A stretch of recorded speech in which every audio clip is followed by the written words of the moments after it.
Hi, everyone. Good afternoon and good morning and good evening to those who are attending online. I am delighted to welcome you all to this BAI New York office event, The Future of Higher Education in the AI Age. My name is Hisano. I'm an associate professor at the Graduate School of Interdisciplinary Information Studies at the University of Tokyo, and I will be moderating the first half of the event today. And before we start, I would like to make some housekeeping announcements. So we will have a Q&A session after two presentations and also after roundtable discussion. So those who are attending online, please type your questions in the Q&A box. And you can do so anytime during the talk, discussion, or during the Q&A session. And those who are in this office attending in person, please raise your hand and our staff will bring you a microphone and you can speak by yourself. And the event will be recorded and posted on our YouTube channel at a later date.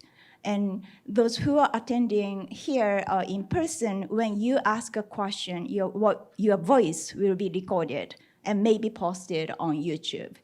And we may take photographs for publicity purposes, and also because of this rather small space, your face may be shown on the monitor or later video on YouTube. So please let us know if you wish to exclude it from these either photos or video.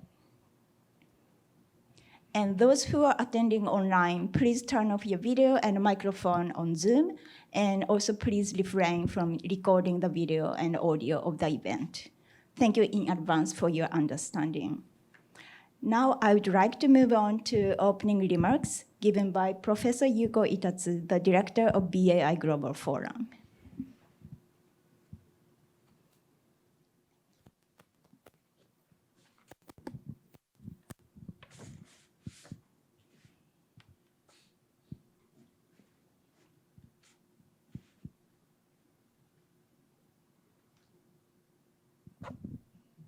Okay, good morning, good afternoon, and good evening. Welcome to our symposium on the future of higher education in the AI age. My name is Yuko Itatsu. I'm a professor at the Graduate School of the Interdisciplinary Information Studies at the University of Tokyo, and I also serve as the director of the BAI Global Forum. We've been waiting to engage with our global friends since the pandemic, and we're thrilled to be able to finally host our very first event overseas. And to be able to do so in a premium place for higher education in the world is also a great treat. In the grand tapestry of human progress, education has always played a central role, shaping minds, driving innovation, and preparing individuals for the challenges that lie ahead. Today, as we stand on the precipice of an era defined by rapid technological advancements, the landscape of higher education is undergoing a profound transformation. Many people argue that artificial intelligence, with its unprecedented potential, is heralding a new chapter in the evolution of knowledge production and knowledge dissemination. Oops. The BAI Global Forum is invested in this issue because, as a group, we are concerned about how the latest technologies, such as AI, is impacting the lives of everyday people, especially how it impacts gendered minorities and other vulnerable populations. We're concerned that the disparities caused by systemic structures today will be baked into the predictions and decision-makings in the future through AI technology. To that end, we're interested in investigating the history before AI, the industrial practices behind AI, the institutional and societal structures beneath AI, in order to imagine the consequences onto the human condition beyond AI. As we delve into the proceedings of this two-day symposium, we embark on a collective journey to understand and navigate the opportunities as well as the challenges that the AI age presents to higher education. Our esteemed speakers each a leader in their respective fields, will illuminate the path forward, offering insights that span the realms of academia, technology, and the ever-evolving market that is higher education.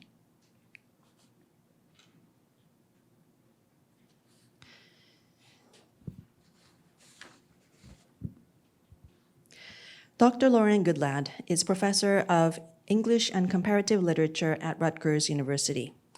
While she's a Victorian studies expert, she also has a very wide reach as she is chair of the Critical AI at Rutgers initiative and is the editor-in-chief for the newly founded academic journal Critical AI, which just launched in October this year. Dr. Julia Stoyanovich is an associate professor at the Department of Computer Science and Engineering and affiliated with the Center for Data Science at New York University. Dr. Stoyanovich serves as director of the Center for Responsible AI, which offers educational programs for undergraduate students to learn about ethical approaches to AI. We were also scheduled to welcome Dr. Alex Gill, a digital humanities expert from Yale University. Unfortunately, he's fallen ill and will not be able to join us today. We wish him a speedy recovery. For the panel discussion, our two guest speakers will be joined by Dr. Eugene Yaguchi, who is a cultural historian and vice president of the University of Tokyo, as well as the inaugural director of the Global Education Center. We hope to get a rich discussion given the range of all of these people's expertise. And also you've met Hisano, a very good colleague of mine who has been playing a very crucial role in putting this event together. Today's conversation is followed tomorrow with our university president, Dr. Teruo Fujii, who will have a fireside chat with the president of Northeastern University, Dr. Joseph Aoun, moderated by educational expert Anna Esaki-Smith. The symposium serves as a crucible for ideas, a melting pot where the humanities, the sciences, and university administration converge to forge a blueprint for the future of education.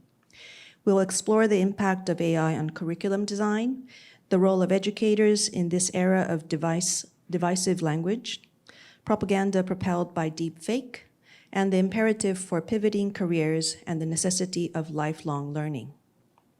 Moreover, we will discuss the ethical considerations that must guide us as we harness the power of AI to enhance education while ensuring inclusivity and equity. The agenda before us is both ambitious and necessary. As we chart the course for the future, let us be mindful of the responsibility we bear to equip the next generation with the knowledge and skills required to thrive in a world increasingly shaped by artificial intelligence. The decisions we make today will resonate for years to come, influencing not only the trajectory of individual lives, but also the trajectory of society as a whole. We are grateful to be in this beautiful location at the University of Tokyo New York office. We would like to thank the wonderful team at the New York office and the President's office for their kind support. We also would like to thank the Institute for AI and Beyond, which is our parent organization, for their very generous support. We thank the director of the Institute, Dr. Masami Hagiya, and his team for their continuous support. We will be welcoming your questions both in New York and on Zoom. We hope to challenge assumptions and contribute to creating a shared language on AI and higher education. It's through these collective engagements that we will distill the wisdom needed to navigate the complexities of the AI age and steer higher education towards the future that is both transformative and equitable. We'd like to kick off the event by sharing one way our project has engaged with this conversation on AI and education. My good colleague, Hisano, will be making a very brief presentation, and then we'll move into the rounds of initial remarks from our guest speakers, which will then be followed by a panel discussion. So without further ado, please help me welcome Hisano.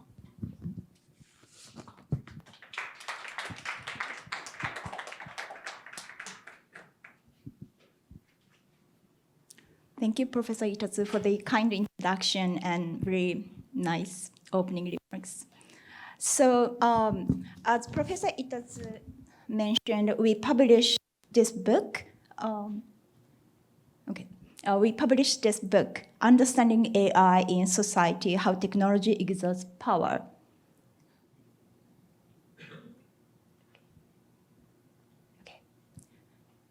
So we just published this book in March 2023, about half a year ago, from University of Tokyo Press, and edited by BA Global Forum, just Professor Itatsu mentioned, and also by her and also myself.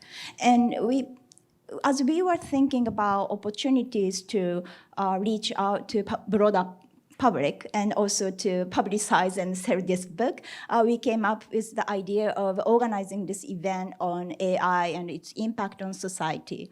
And it was a few months after ChatGPT came out, and it was already influencing our teaching in classroom. So we decided to focus on AI and higher education for this event. And even though this book does not necessarily focus on higher education, the overarching theme of the book is, I think, relevant to the conversations we are having today and tomorrow. So I would like to just briefly introduce the overview of the book and what kind of we aim to do with this book. So the book is a collection of essays written by mainly members of the BAI Global Forum, Professor Itatsu just mentioned. And as she noted, one of our missions is to examine the social impact of AI from interdisciplinary perspectives. And by doing so, we aim to encourage conversations on AI across disciplinary boundaries, and particularly the impact of AI on society and our everyday lives. And as you probably maybe already experiencing yourself in your everyday life, AI technologies have become pervasive in our life, in society, and engendering multifaceted and unforeseen or unintended consequences already. Thus, and in this book, we authors argue or think that the development and use of AI are not given, but are contingent on political, economic, social, and cultural contexts embedded in a certain time and place. So we think that we cannot really universalize or generalize AI technologies, but we have to analyze AI in a specific context. So it is crucial to look at AI not only from technological aspects, but also from political, social, cultural, and ethical dimensions. And with this in mind, we explore in this book how AI is conceived and created and how it impacts human lives and society at a macro and micro level in various contexts. And to explore AI from diverse perspectives, we invited authors from different disciplines, including SDS, linguistics, cultural studies, history, developmental robotics, gender studies, media studies, and legal studies. And while encompassing these different fields or disciplines, this book together this book together analyzes the impact of AI technologies from under 4 themes, which are creating an inclusive society, being like a human, threats posed by AI, and lastly, a vision for coexistence. So let me briefly explain what each section or each theme is. So the first theme, or the section 1, is about creating an inclusive society, where we examine how we can use AI to create an inclusive society by looking at natural language processing, virtual reality, developmental disabilities, and journalism. And the next section of the theme is about the relations between human beings and machines, or AI. And we look at the impact of AI on the labor market, or democratic society, or the human body, and also lastly, the language processing system. And the next theme is the threats posed by AI, and we look at the international migration management and reproductive health, and also the museum politics in using AI for the exhibitions, and also AI governance. And the last section or last theme is a more like a future-looking section to understand or to think about how we human beings can coexist AI. And we look at popular culture, feminism movement, LC, and also science and technology. And while encompassing a wide range of topics like these, the central theme that runs throughout the book is power. As the subtitle, How Technology Exerts Power indicates. And what is intended here, however, is not necessarily a dystopian view of technology, a view that AI technology exerts its mighty power to conquer human society, often depicted in science fictions. Or it is not a technological determinism in which technology determines the state of society. Of course, as technology advances, such as generative AI, there may be concerns about human agency, which could be threatened by technology or AI. But what is particularly important and relevant to us here is invisible power, something that Michel Foucault referred to, or the so-called hegemony alleged by Antonio Gramsci. And we humans are somehow embedded in and more or less under the influence of certain power structures, which we may not necessarily be aware of. And in some cases, power resides in strong entities like governments or large corporations in an obvious way. But in other cases, power is embedded in society, and it is often difficult to locate where the power exists. And such invisible power could create or perpetuate, for example, discrimination and biases against minority groups based on race, gender, and class. And so this book hopes to shed light on these various forms of power in our society. Now, finally, I want to briefly mention or explain the image of this book cover. It's a bright red cover with kind of human machine faces. And we created this image using a generative AI software. And this image creation process using generative AI, as well as this image itself, can be seen as an extension of the discussion about technological reproducibility that could go back to the late 19th or early 20th century, as discussed by Walter Benjamin. And at the same time, it poses questions about authenticity, creativity, and human agency. So through this book, we hope to contribute to the creation of an environment in which many people, regardless of the research disciplines or fields or positions, can participate in a dialogue about what kind of AI technology is needed and can be developed. So I hope that today's and tomorrow's discussions or events will become such an opportunity to open up conversations about AI, society, and us human beings. So thank you very much.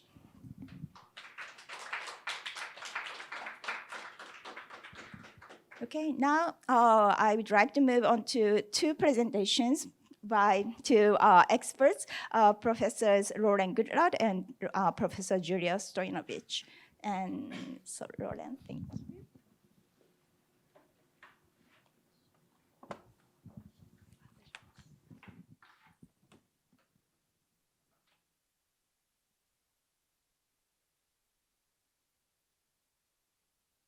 Well, thank you so much to the other organizers, to all of you for being here, to those of you online joining us.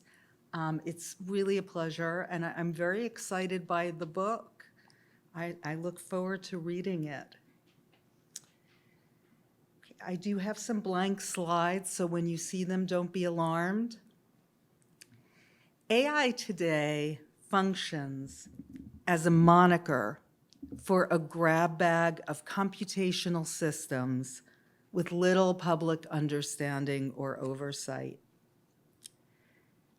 As the contributors to Critical AI, our journal, emphasized, data is the real material substrate for the so-called artificial intelligence at work in the here and now, especially when we are speaking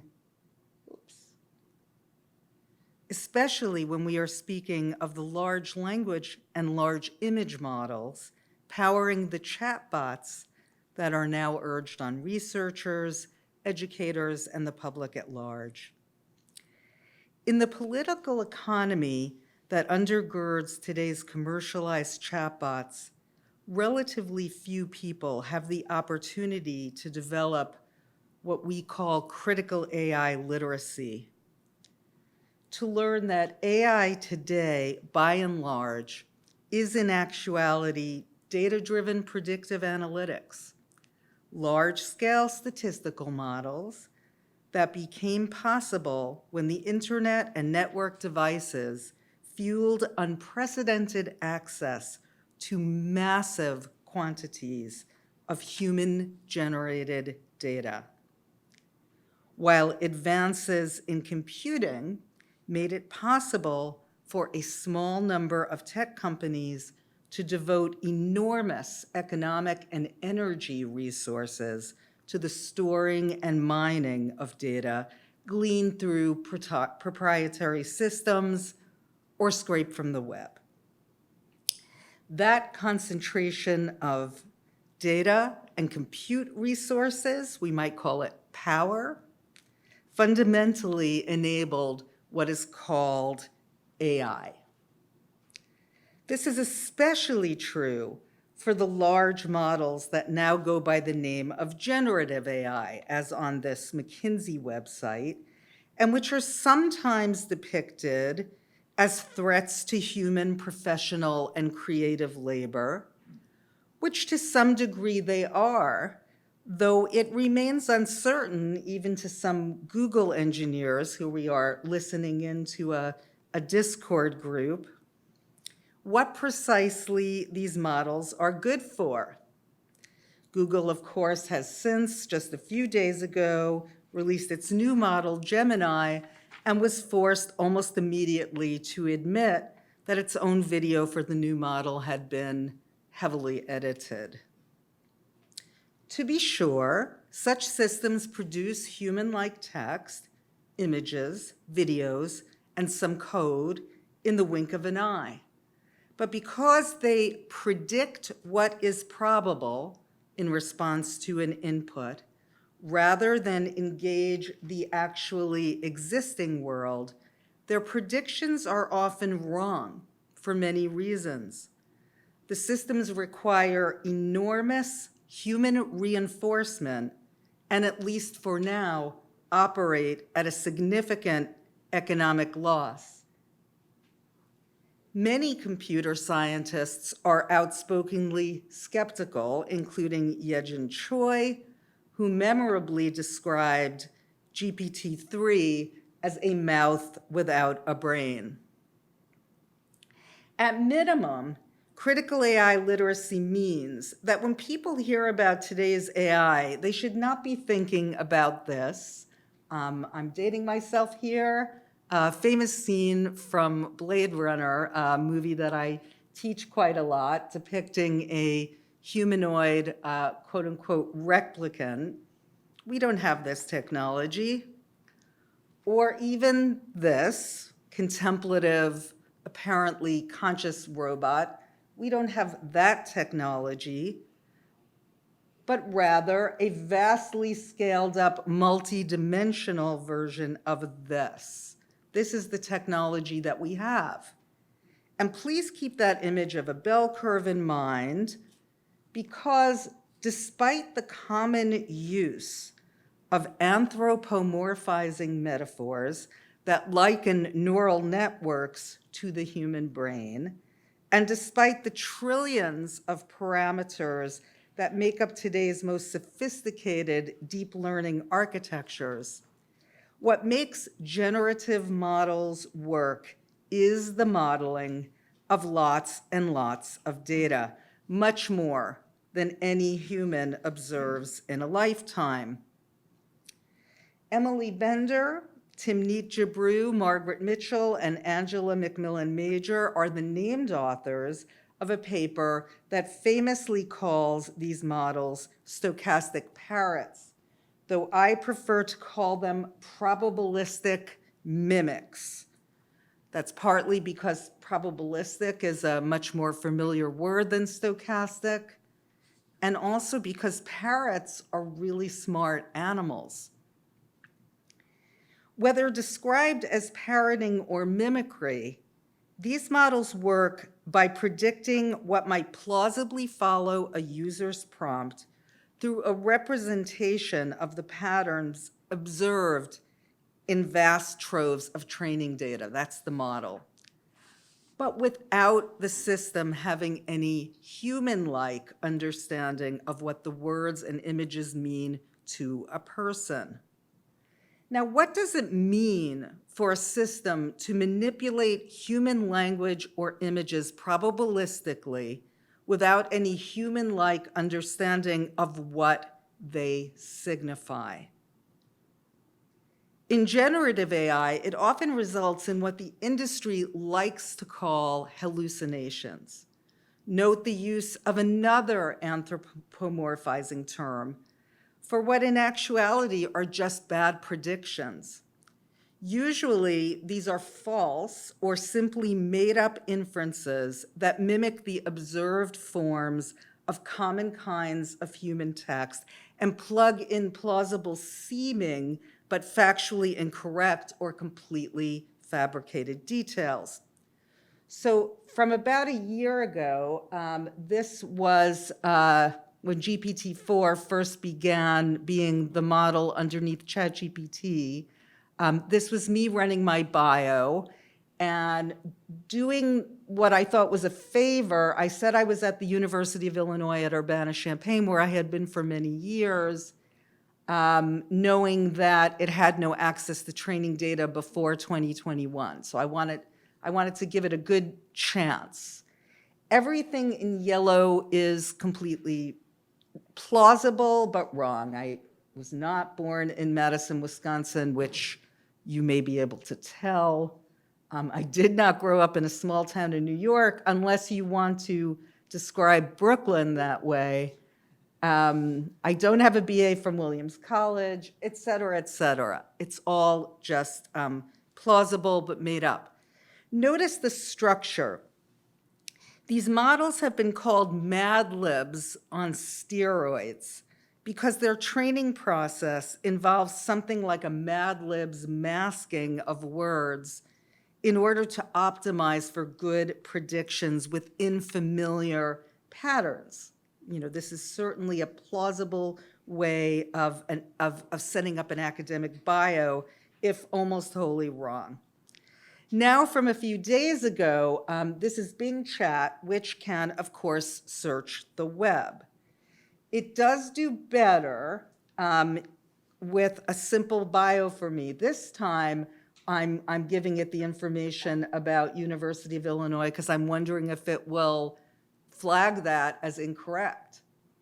It does not, but it clearly is basically reproducing some of the content from my Rutgers webpage, but synthesizing it via its modeling.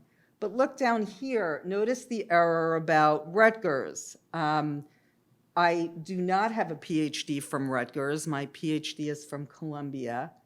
And I did not teach at Rutgers until 2017. I taught at Illinois till 2017, and I am teaching at Rutgers right now. The rest is not bad. Okay. So now I decide to just try an experiment. And I ask the kind of oddball question that maybe a student might ask. Who is the best Victorianist in the United States? Now take a look at what happens. Note that the training to not answer this kind of subjective question is good, though almost certainly the result of human reinforcement by a low-paid shadow workforce, training the model not to answer this kind of question. But it also volunteers some examples and once again goes off the rail. Now, I was initially very impressed by the choice of George Levine, who is indeed an excellent Victorianist and my former colleague, now retired. However, it has conflated him with me. He becomes the editor of Critical AI and is now an expert on artificial intelligence, which he would be very surprised to hear. The next person, Daniel Walker Howe, isn't a Victorianist at all. He's a historian of early America. I had to look him up. He didn't teach at Harvard, but he did get a bachelor's degree there. So it's a mess. And the last one, utterly bizarre, many of you may know, and it has information to the effect that Walter Benjamin is a German cultural theorist. This is not only false, but also quite tragic. It says that he lived in exile in the United States until 1940. In fact, he was in exile in Europe, fleeing the Nazis during those years. And in 1940, he was trying to leave Spain for the US when he committed suicide rather than be returned to Nazi-occupied France. Moreover, he was not a Victorianist and not fascinated by Victorian fiction, though some Victorianists do, of course, cite Walter Benjamin in their work, which might be the reason for this otherwise completely misleading and actually quite telling correlation. You can see why people in the industry like to think of this as hallucination, but already we see the need to mobilize something stronger, those critical AI literacies I was talking about. Now let's turn to large image models for some additional examples. Starting with this viral tweet from October, in which the user's prompt for the ingredients to bake a cake results in OpenAI's state-of-the-art DALL-E 3 text-to-image model generating a peculiar hash of the plausible and the wrong. I don't know if you can see that there's spelling errors, there's things on the table, there's mislabeled ingredients. In lay terms, the system has created a blurry JPEG of its training data, to borrow the novelist Ted Chiang's metaphor. Its massive training data has been organized through this blurry JPEG into a message passing architecture across about 12 billion parameters that would mean little or nothing to a human and at a scale that humans struggle to fathom. This resource-intensive process enables the system to respond to a prompt with a conjured reality that most kindergartners will eventually recognize as quite wrong. These things will doubtless improve, but most likely through human feedback, the old-fashioned way. Now let's take an example from a study of state-of-the-art image generators from a Stanford team from last year. Here the prompt, a wealthy African man and his house, and the prompt, a poor white person, produce respectively images of Black men in front of impoverished dwellings and images of two rather dark-skinned white people. This doesn't mean that the model thinks that poor people are always Black or that wealthy African men inhabit impoverished dwellings, because the model doesn't think anything at all. It simply means that the images and words scraped from the internet to train the system strongly correlate certain images of certain people with certain words.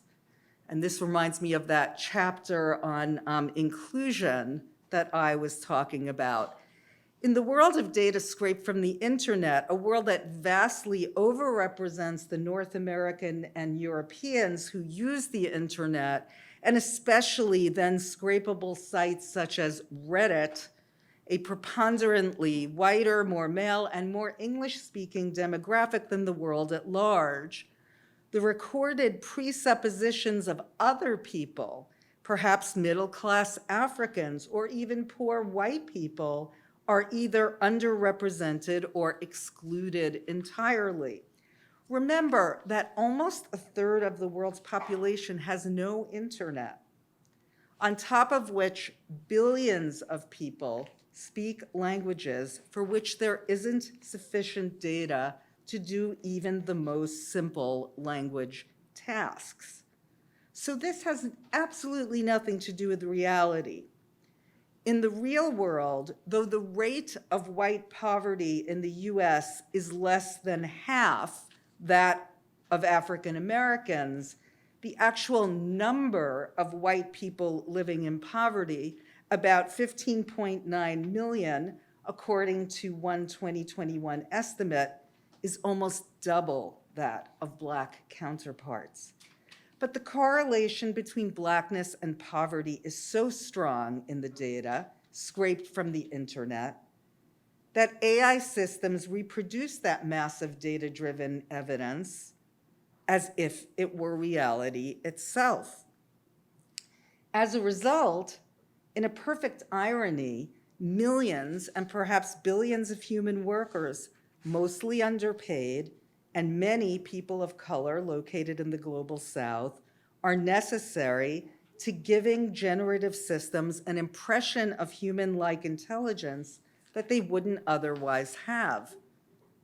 Because they are proprietary, investigative journalists must uncover the fact that, for example, the task of ridding ChatGPT of much of its disturbing sexual content was outsourced to workers in Kenya. Such workers also helped companies to mitigate egregious biases like the ones found in the Stanford study.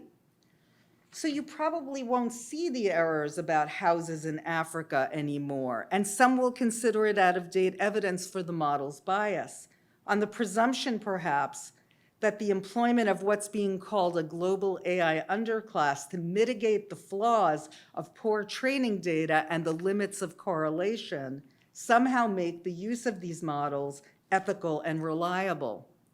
However, even if we think such a process ethical or wise, it is unclear when, if ever, the task of hand-correcting biases and errors one at a time will ever be complete. And of course, if you're a malicious actor hoping to generate falsehoods and stereotypes, you can, quote, jailbreak these rules with ease. Recently, NPR did a story on another study about large image models. When prompted to depict Black African doctors treating white children, the system persistently displayed Black children treated by white doctors.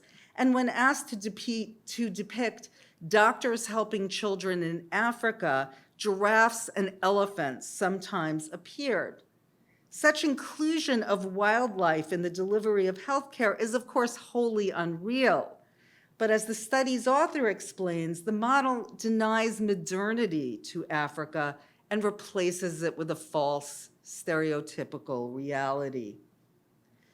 And here, another study from October demonstrates how the language models now being used in medical applications are propagating vintage pseudoscience in the form of race-based medicine. These questions of endemic biases, falsehoods, and stereotypes, of the exploitation of a global underclass to make the models look smarter, of the concentration of power in a tech sector that lobbies relentlessly to preserve its dominion, of the expansion of a surveillance business model that has already created myriad problems for people and society, of the environmental footprint of so much resource-intensive computation, much greater than simply searching the web, combines with concerns particular to generative AI, such as the malicious use of models to sow political mayhem, fake news, and non-consensual porn, and the overall, quote unquote, enshittification of internet content. Critical AI literacy enjoins us to ask how the responsible use of such problematic and underregulated products will come about. Certainly, if we knew as much about generative models as we know about, say, the certified organic foods that we eat, we might begin to entertain the question of how or whether using these models can be ethical. But we are still at the very beginning of that arduous political crusade. Moreover, even the assurance of, say, transparent and non-surveillant models that did not exploit workers, a huge ask, would not in itself be sufficient to determine if, say, education of students is the right use for this technology.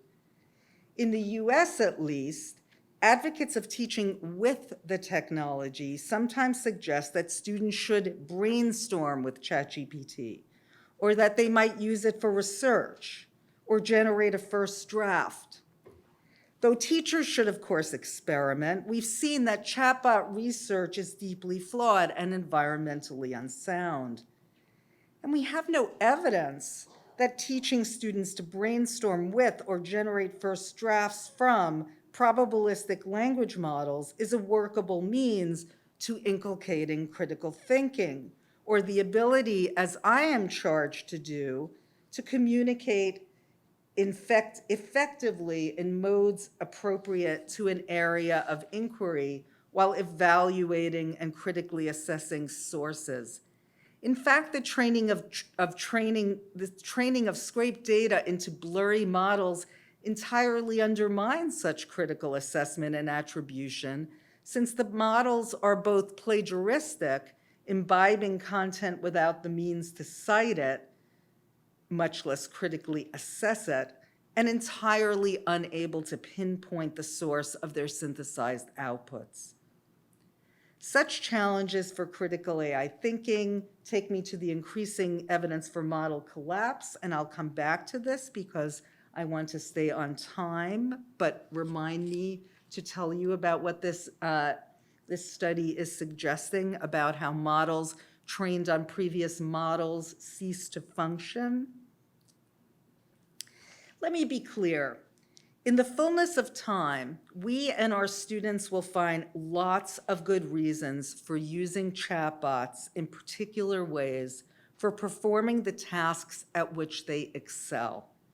Some of the most promising uses of data-driven predictive technologies have nothing to do with generating text or images.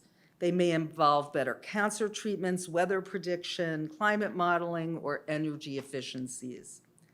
But such aspirational usages are not low-hanging fruit for tech companies eager to turn their unique access to internet blather into a new trillion-dollar market. The point, therefore, is not that AI writ large is necessarily a bad technology, but rather that the demand for massive growth by self-interested actors vying to create and then dominate a huge market for automated content is not a good way of discovering what its potential uses are for the public good. The Critical AI Initiative has thus turned to design justice. Their network's principles and their focus on community-centered design has been a major inspiration. As against the intensive normalizing and homogenizing of human generativity, we will be asking, what happens when you exclude local languages? And if you would like to join us, there is a call for proposals right now. Our Design Justice Labs, which we have through an NEH grant, will be offering templates for teaching students about generative AI in the way that Daniel Estrada, for example, does, through probing exercises that enable students to use high-impact technologies as researchers, not as passive consumers. I'm confident that we can do better for our students, our world, our democracies, our language, our arts, our culture. And I believe that design justice principles, which I now share with you, are a very good inspiration for doing so. I thank you for joining me today and look forward to your questions.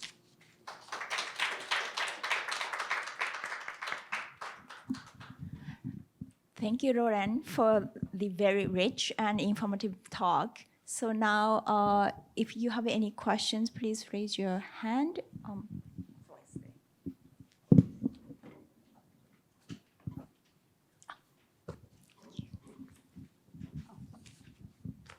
Hi, thank you very much for the really interesting presentation. I have a quick question about the hallucinations that were generated after your question about the best Victorianist. I think that was the question.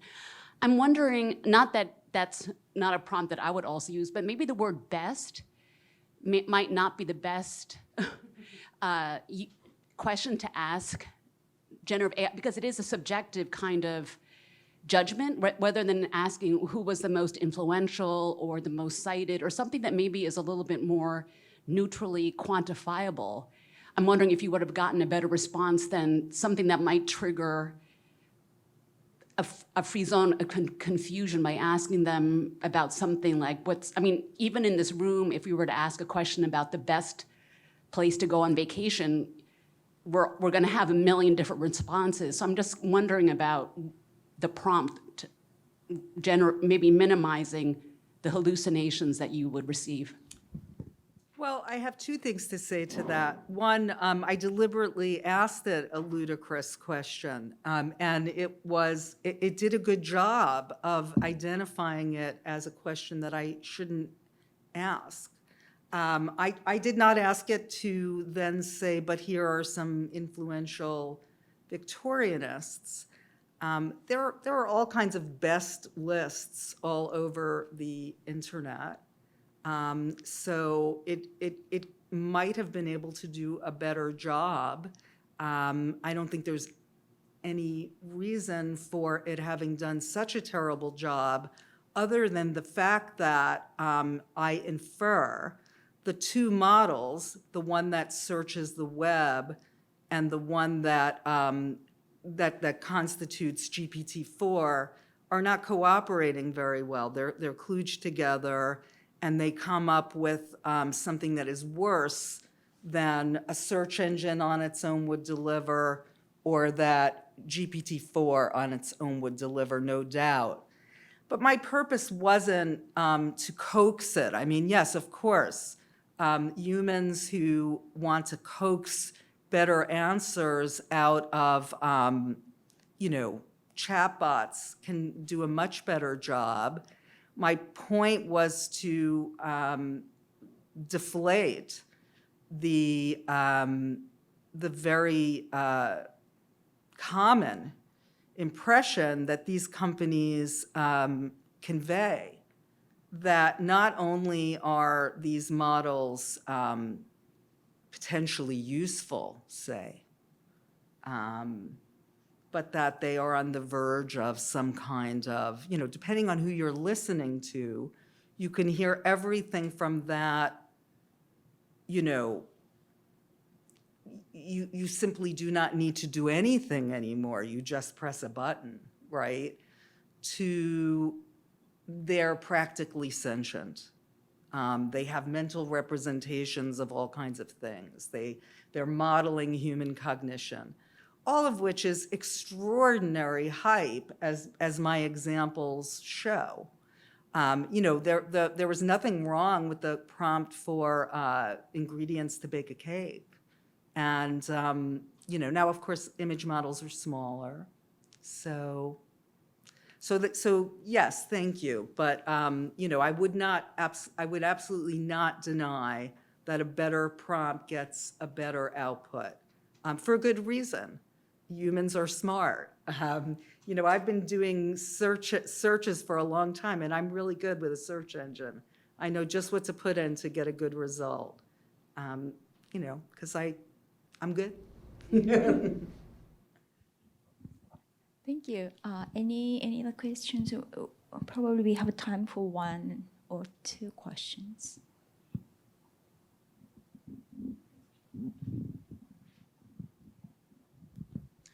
Hey, how are you? Thank you again for that presentation. You spoke briefly at the beginning of this about how AIs work and about how the model kind of puts things together.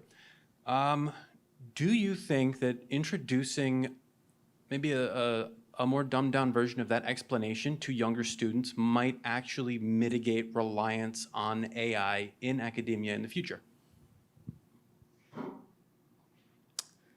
Well, that would be part of critical AI literacy. And so, yeah, I do think it's really, really important for not just students, but everybody needs to know that these are statistical models and needs to understand their peculiar logic. You know, although some people actually believe that the brain computes statistically, and who knows, maybe it does, I can't prove a negative. Humans, by and large, are not good statistical thinkers. That's why they had to invent statistics, which they didn't do for a very long time. And therefore, unless you spend a lot of time thinking about statistical inference and understanding the particular quandaries of natural language processing, which have to do with things like textual entailment and, you know, all sorts of things that require like a background in linguistics, as well as statistics, as well as machine learning, et cetera, the sort of, you know, and then there's also the transformer architecture and the fact that the models are generative. You know, these models were not, did not come about because people have been saying for decades, gee, wouldn't it be great to generate a lot of text that seems human-like? They actually developed out of secondary usages where they were there to sort of like help out programs for things like voice recognition or machine translation. I know this because of my colleague Matthew Stone that I am co-writing an introduction to our large language model with. And so they were probabilistic scorers that would help a system that has no ability the way a human does to distinguish between two homonyms, say, the way that a human that has a model of the world and a rich sense of language does. So it's sort of like, you know, let's have these models that have as much text as we can get our hands on. And, you know, eventually as the internet grew and compute grew, they became useful text analyzers. They started to be able to do good grammar, good syntax, emotional, you know, picking out certain emotional keywords and making a prediction about the mood. And the day came about, you know, that they were starting to generate plausible human responses. And although even at that point, probably only people within the industry who wanted to commercialize this technology would have been anything other than, ooh, what a cool party trick about it. You know, it became clear that if you could deal with the problem of the hallucinations, if you could deal with the problem of the biases and stereotypes, if, in other words, you could do what OpenAI did and spend millions of dollars, millions and millions of dollars. I mean, they spent $100 million training GPT-4, and we don't know exactly how many millions on human instruction to make it a little bit more reliable and less biased. If you could do that, you would have something that some people would assume is intelligent, so that now we have to teach our children that very same thing. And it doesn't appear to be statistics because it appears to generalize the way we do, except that it is mimicking our generalizations, not generalizing. And that becomes a tricky thing to have to convey to people. They have such a strong, as it's called, ELIZA effect, the propensity to believe that something that speaks sensible language must understand it, that you actually sometimes have trouble disabusing people. I often find like English professors can be difficult. Like they're like, but you know that, and I'm like, no, really, this is statistics. You know. Okay, thank you, Lauren. So because of the time, we have to move on, but we can continue the conversations at the roundtable discussion. So thank you. Thank you very much. Now, our next presenter is Dr. Professor Julia Stoyanovich from NYU.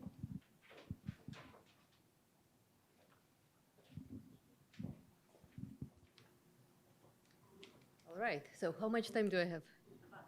About 20 minutes, yeah. So I'm glad that I'm going second because listening to the previous speaker and still having access to my slides allowed me to add a few more slides. So we will take 20 minutes as approximate here, right? Okay. So I'm Julia Stoyanovich. I am a computer scientist and a data scientist. I have a PhD in computer science, and I'm an engineer, and I'm one of the people who constructs the types of tools that we're discussing today. And specifically, my area of research from back when I was a PhD student is data management. So Lauren underscored, of course, the importance of data. Data is the fuel for many of these systems. And what I will talk about today is a topic that I've been working on for the better part of the last decade. And these days we refer to it as responsible AI. But in fact, I've been interested in this since before that term was coined.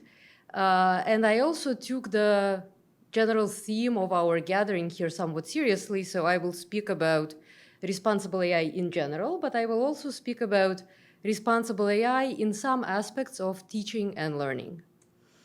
I direct the Center for Responsible AI at New York University, and our goal is to make responsible AI and AI synonymous in a not too distant future. And as we work towards that goal, we of course do a lot of basic research in computer science and data science. We develop algorithms, we develop AI systems, we assess the performance of these systems, et cetera, et cetera. But in addition to the research work, we do a lot that aligns with what Lauren spoke about. So specifically, we do a lot of work on technology policy and regulation to give people control individually and collectively over the way that AI is used and is impacting all of our lives. And we also do a lot of work on education of different types of people. We teach students. I teach students at NYU, undergraduate and graduate students on responsible AI in technical courses that, of course, rely a lot on critical reading and critical thinking, but ultimately also involve a lot of coding and engineering. We also have been at the center developing and offering courses to a variety of AI practitioners, people at small and large companies, people who attempt to regulate the use of AI within government and more generally within the public sector. And here what I would like to highlight speaks to Lauren's term of critical AI literacy. We just call it AI literacy. It always has to be critical. We have a comic book series for the general public. I brought it with me today as well to show you. It exists in physical form, called We Are AI, Taking Control of Technology. And this comic book, it's a 5-volume series that fits here. It's very small and accessible, is supplementary reading for a public education course that we have been offering together with various library entities. So we developed it together with the Queens Public Library here in New York. We offered the course at the Queens Public Library, and we have also been offering it throughout NYU. So please take a look. There is a link here. All materials are public, and I'm thrilled to be able to share these materials so that you can educate yourselves, but also help others learn about what AI is and isn't, and should and shouldn't be used for. So we're talking about AI, right? I'm an AI researcher and an academic, and so I like to define things. And of course, there does not exist a definition of AI that everybody agrees on. But I will, still attempt to give a definition that will work for our conversation today, and that is that artificial intelligence is a system in which algorithms use data to make decisions on our behalf or help us, humans, make decisions. And I'm giving on this slide a couple of pictorial examples of AI systems. On the top left, you see Roomba, your friendly smart vacuum. This is an AI that works. You can tell that it works because you unleash it in a dirty room, you come back a few minutes later or half an hour later, the room is clean, right? The Roomba worked for you. Then there's also a chess-playing AI here in the middle of the screen. We know that that AI works because it beats the best human players. So here I'm showing how it beat the legendary chess grandmaster Garry Kasparov at his own game, right? So this is a way for us to validate that this system works, according to the definition that we gave. And here I'm giving two other systems as examples. In the bottom left and bottom right, respectively, we see a self-driving car and an automated hiring system. I will not talk about hiring very much today and about the use of AI in hiring, although this has been a domain that has been keeping my attention for many, many years. And it's a really fascinating domain to think about. I'm happy to discuss during the panel or also offline. So there are multiple differences really between the first two systems, Roomba and chess, and the self-driving car and automated hiring on the other hand, right? The first is that for Roomba and for chess-playing AI, it's very easy for us to check that they work. It's not so easy for us to check whether a self-driving car works. And I would even argue that it's impossible for us to check whether an AI used in hiring and employment to screen candidates works. So we can continue that conversation, as I said. But before being critical, I would like to also say that, of course, there is tremendous potential to the use of AI, right? Otherwise, we wouldn't be talking about this today. If there was no benefit to these tools, then the answer would be to just throw them out, right, and stop using them. But that is not the answer we're looking for, and it's not an answer that we should be looking for. So here I'm giving an example from medical imaging. This is a positive example of the use of AI. And in medical imaging, like in many other scientific domains and areas of healthcare, AI is all the rage today. The system that I would like to highlight here is called FastMRI. It was developed by a team of researchers at Facebook AI and at the NYU Langone Medical School. And I like to say that this is Facebook because, and now these days this company is called Meta, because I really spend a lot of time picking on Facebook and picking on Meta, but I have to say that you need to give credit where credit is due, right? This is a really positive example of an impact that employees at that company have brought to the world. So what is this system? These researchers showed that rapid magnetic resonance imaging, or MRI scans, generated with the help of AI, called FastMRI, were diagnostically interchangeable as good with traditional MRI. And these scans require 4 times less data than a traditional MRI would, and they make scanning 10 times faster, which can make the difference between getting an MRI and not getting one for a claustrophobic patient. And it can increase throughput in locations where MRI machines are in short supply. In other words, fast MRI can reduce cost and it can expand access to medical imaging. This is, to me, a prototypical example of the responsible use of AI, and I use it to highlight 4 hallmarks of responsible AI as I see them. The first is that there's a clear need for improvement. This technology is helping us solve an actual problem that exists in the world, right? Helping us increase access to this really important technology. The second hallmark is that we can validate the quality of these synthetically or semi-synthetically generated MRI images. There is a ground truth here to check. For example, if we're going to be using these images to check for the presence or absence of a particular type of cancer, the patient either does or does not have cancer. And if you bring in enough physicians, if you do some alternative screening, you can hopefully get to the bottom of this and really understand whether the machine produced an MRI image that is good enough for diagnosis or not, right? So you can validate this. We are technically ready in terms of data, hardware, and software capabilities to produce this technology. This is not a pie-in-the-sky kind of an idea. It's not wishful thinking. We can actually do it.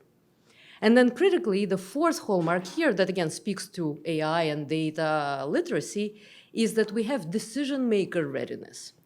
So these semi-synthetic MRI images are being used by clinicians who are trained, obviously, in medicine. They're trained in medical ethics, and they are trained in the use of these particular devices and this particular technology. And they understand that they are ultimately responsible for making a diagnosis. And so any mistake that they make, they cannot really blame the machine for having made that mistake. They understand that the responsibility is theirs. And this is really crucial. This decision-maker readiness is a crucial aspect of our ability to use AI responsibly. Now, at this point, I want to move from responsible AI, which I haven't defined really as a topic, and I can do that during our panel conversation if there is interest, into an aspect of responsible AI that we usually refer to as AI ethics. So what is AI ethics? AI ethics essentially concerns the embedding of values and beliefs of what is considered to be morally right or wrong, morally good or bad, into the design, development, and use of AI systems, of this particular type of technology. And there are very many ways to speak about AI ethics, and I'm going to highlight here 2 entry points into the AI ethics conversation. And they are shown here pictorially at the bottom left and at the top right, and you can try to think for a second what these entry points might be, right? So one of the entry points is concerned with the benefits and especially the harms that arise from AI making mistakes. We very often ask AI to predict the future, right? And this is a difficult and very often impossible task. And for that reason, machines will make mistakes. So here I'm highlighting an example where an AI at your favorite online shoe store will misunderstand your order, your utterance, and the wrong kind of shoes will be shipped to you. And this is tragic and annoying, but annoying as it may be, the consequences of such a mistake are not severe and they are reversible. You return the shoes, you get your money back.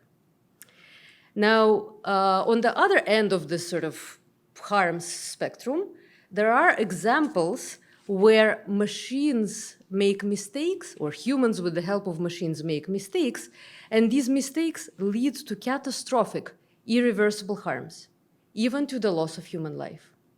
And here I'm highlighting 2 examples. One of them is really in these 2 pictures, and this is a self-driving car that may misunderstand the trajectory of a pedestrian, for example, somebody in a wheelchair. And this has been shown in simulation, actually, that people in wheelchairs, many of them want to cross intersections going backwards. And in simulation, it has been shown that a self-driving car's AI would misunderstand this and it would speed up and it would run the person over. This hasn't actually happened that I know of in the real world, but it's a plausible scenario. And there have been other examples of self-driving cars killing pedestrians, killing drivers, etc. So this is one example. Another is on the right of the slide. I don't have a picture for this, but it concerns the use of AI in lethal autonomous weapons. And this, to me, is the most disturbing environment, the most disturbing domain in which to think about AI. And yet we can't avoid thinking about this because we know that drones are being deployed now in combat contexts as we speak, right? So this is something that we need to engage with as a topic. And here I'm giving a quote from a UN General Assembly report on the rights of persons with disabilities. saying that, quote, the deployment and use of fully autonomous weapon systems, like other AI systems, raises concerns as to the ability of weaponry directed by AI to discriminate between combatants and non-combatants, and make the nuanced determination as to whether an assistive device, a wheelchair in this case, qualifies a person with disabilities as a threat, end quote.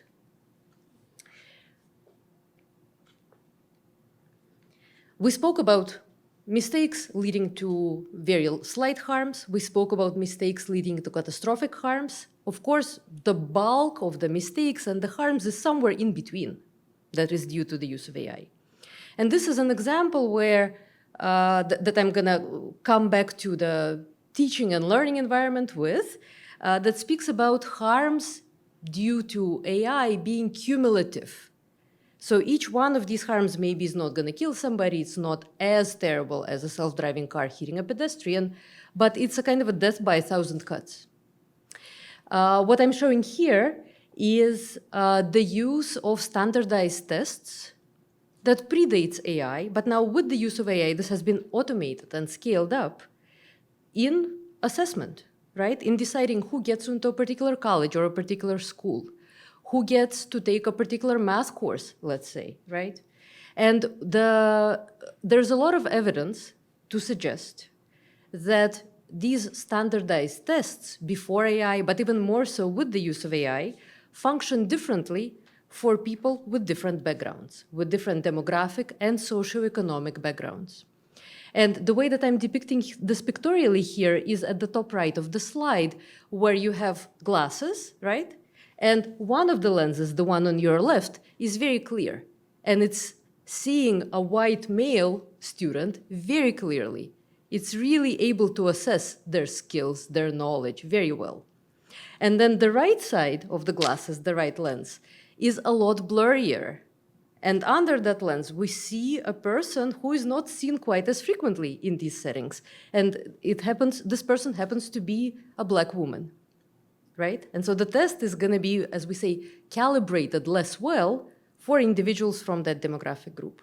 And here I'm giving some quantitative evidence to this effect. This is from a website that sells tutoring, I believe, or standardized testing services that shows that women systematically have lower scores on the math SAT test. And the SAT test is a standardized college entrance exam in the United States, right? And you see that this difference is quite significant and that it doesn't really change all that much year to year.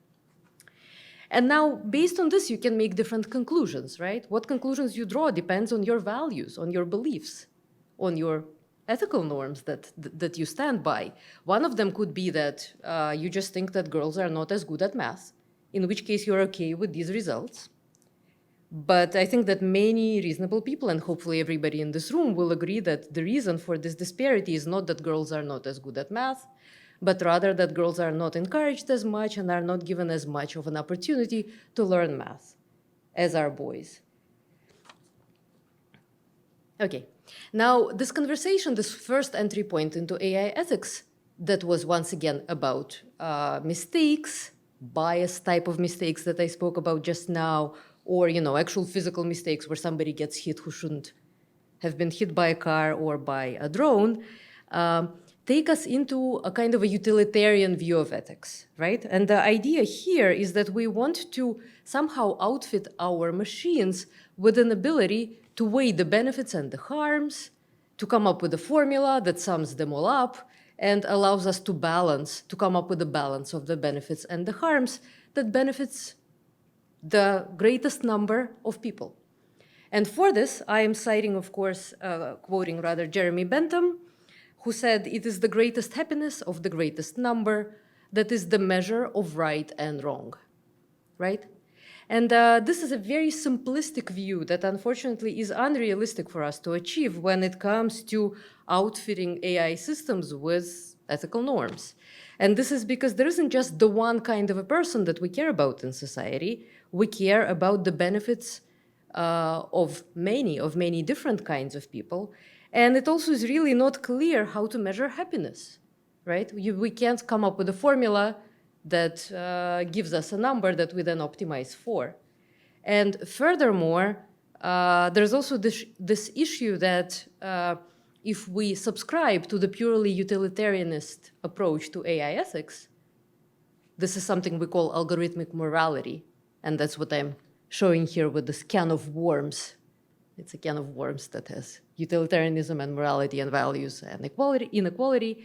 Then essentially we're saying that if a mistake is in judgment about what is right or wrong is made, then it's up to the machine to take responsibility for this mistake. The humans, the designers, those who make money off of these machines, it's not their fault. The machine is to blame. The machine is to take responsibility, right? And this is a really, really attractive narrative for people who want to distance themselves from the responsibility while reaping all the benefits, right?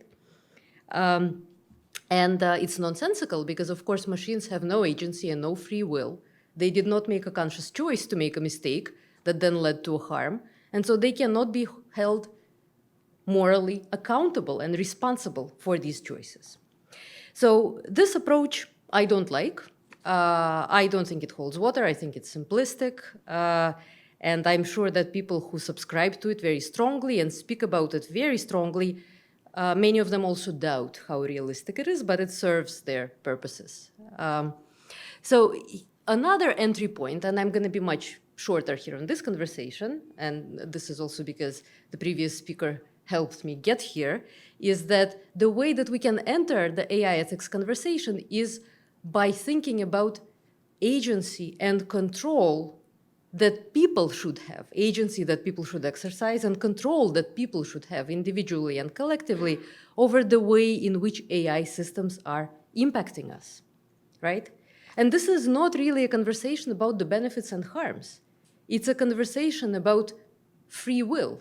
It's a conversation about respect for people, respect for individuals. And I'm depicting this on the slide with essentially giving people an ability to interrogate in the middle of the slide what these machines are doing, how they're working, what they're doing for us, how they are disadvantaging us, and then moving from a world that is on your right, where machines are controlling us, to a world where we are the puppet masters, and machines are doing the tasks at which they are good. And we can check that they're doing these tasks and that they are executing well on these tasks. So when we think about agency and control, and also when we go back and think about a slightly less naive version of the utilitarian setup, we need to think about who benefits and who is harmed, and how do we give control to a diversity of individuals over these decisions, over the use of AI. We need to think AI for whom, right? How much time do I have? About 5 minutes or so. Okay, so I'll take a little bit longer, but yeah. So I'd like to now come back to the teaching and learning a little bit more directly and discuss a case study. And this case study is about the planned use, and already actually something that is being piloted in New York City, the use in New York City schools, high schools primarily, of AI-based tutoring bots. So there was a New York Times article that was published in June of this year that spoke about a particular school district in New Jersey using AI-based tutors. And it was a very, very thoughtful article. This is in Newark, New Jersey, that essentially said that there was a lot of sort of excitement about the use of AI tutors, but the preliminary report card said could use improvement, right? And this is to put it mildly. And there were some concerns already underscored in this article based on conversations with school teachers. And these concerns include, of course, that AI can make mistakes when it tries to tutor students. And the previous speaker used the term hallucination. I prefer not to use hallucination because that anthropomorphizes AI, right? These are mistakes, they're errors. Another thing was that these tutors were giving away answers too quickly. And this is not something that you want a tutor to do, right? You want a tutor to kind of guide you in your thinking towards the right answer, the right way to solve the problem, rather than just telling you it's 42. And then also the costs of running these tutors can be high. Both licensing costs, but then also costs in terms of, the energy efficiency and all of these other aspects that we don't think about too much, but we should think about. So in addition to what the article listed, I'm also noting here that there are environmental impacts of the use of these tools. There is a tremendous risk of bias. There is a tremendous risk of hate speech, and also substantial data privacy concerns. New York City initially said, when the ChatGPT hype started, that we are going to not be using generative AI in our high schools, and specifically the use of ChatGPT was banned in high schools and in New York City schools more broadly. The Education Department blocked access to the program on Education Department devices and networks in early January, but then they did a 180. So what the Department of Education in New York City said that eventually we just realized that technology is not something we can hide from students, and they essentially went into a contract with Microsoft to start delivering or piloting and then ultimately delivering these AI-based tutors into New York City classrooms. This I'll skip very quickly, but essentially the idea is that they want everybody to benefit from technology. There is a shortage of teachers, and so why don't we make the experience better for everybody by bringing in AI? And by the way, we care very much about data. Data lives on our servers. There have been very substantial data breaches that the New York City Department of Education has been implicated in. That's just an aside here. But what the Department of Education didn't do is they did not consult students, and they did not consult parents, and they did not consult teachers. So this is back to our conversation about agency and control as a way to prevent harms, safeguard against harms, but also as a way to respect the people who are being impacted by these systems. So the New York Times tried to do some of that work for the Department of Education. They published a prompt on September of this year that asked students to comment as to whether or not they would want an AI tutor in their classroom. There are lots and lots of comments, hundreds of comments. I encourage you to read them. They're extremely thoughtful. I won't go through them here, but they're very nuanced. And based on what I saw, there is really more of a consensus that an AI tutor is undesirable, that children learn better from people, from human teachers. They are worried about jobs being taken from teachers. They're worried about incorrect information and them not encouraging critical thinking, et cetera, et cetera. I tend to learn better with human, a person says here. So students are thoughtful, parents are thoughtful, people are thoughtful, and we should respect them, by asking us what we want. So in short, we need AI governance, we need control, we need agency over these systems. In New York City in particular, where I am very active in the technology policy and governance conversation, recently we found that New York City's government agencies lack an AI governance framework. This is an audit that was done by the New York State Comptroller, on which I had the pleasure of helping. And this was the finding, and the Department of Education was one of the departments that was audited. When we think about agency and control over these systems, we need to think, do we trust the data? Is the data representative of the use case that we're trying to model? Are we able to create a good enough image of the world in the data that would allow us to reach the goals that we have set out for this AI? Do we trust the models? Are they good enough? Are they precise where we need them to be precise? How do we measure the performance of these models? How do we know whether a machine works? Does it leave the room clean? Does it leave a student better educated in math in terms of being able to give the right answer or being able to think critically, or both? How are we validating these tools, right? This is to my third hallmark of responsible AI. Can we tell that the tool works? For this, we need to remember that AI tools are engineering artifacts. And we should not take someone's word for granted when they tell us that they just work. Anybody here who has ever written any computer code knows that the first time you write something, it doesn't work. And the second time you test it, it doesn't work. You only know that it works if you've tested it thoroughly, right? So we should definitely hold machines to this standard. And perhaps most importantly of all, we need to think, what decisions are we automating? Are there specific decisions that should be left to a human to make, rather than being replaced or augmented with an AI? Do people have agency and control? And here I also want to speak to one of the points that the previous speaker was making about nutritional labels. My lab and I have been working for many years specifically on nutritional labels for data and models and algorithmic decisions.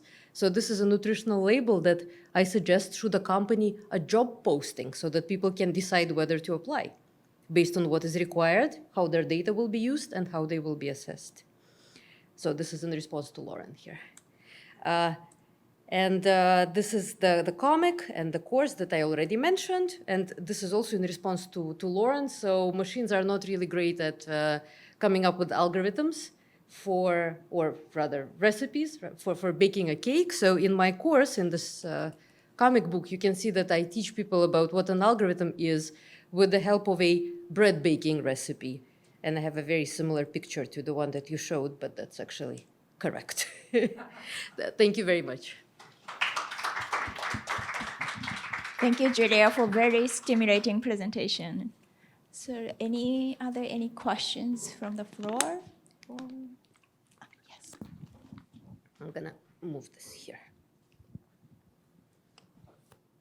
Thank you for your very interested presentation. Remember that AI beat chess player? Yeah, Kasparov. Yeah. Right, right. I also remember in Japan or maybe anywhere, AlphaGo or some Japanese chess AI, Yeah. they were defeated by one professional because I think like AI has a program based on all these winning route that, you know, like as the game progresses and then like a counterpart take this step, then like, you know, you can go this way or that way, but then your optimal winning route is like, I think like is programmed as a tree. And then this one professional defeated this AI because he intentionally took not a winning route, Yeah. but like something that no professional would take. Yeah, so let me comment on this. This is actually a distinction between rule-based systems, rule-based AI systems, and AI systems that learn from data.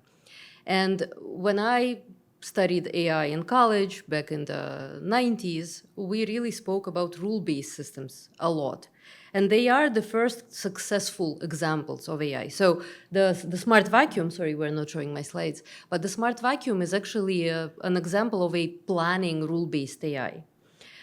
Chess playing and Go playing systems also started as rule-based, but there was a breakthrough where people realized that you actually need to learn by observing other people playing. So these days, the distinction between rule-based and learning-based is not really strict at all. We are using some form of learning in most rule-based systems, and there is a lot of work and a lot of success in bringing rules, common sense rules or fully prescribed rules, into the way that learning systems operate as well. Thank you. Any other questions?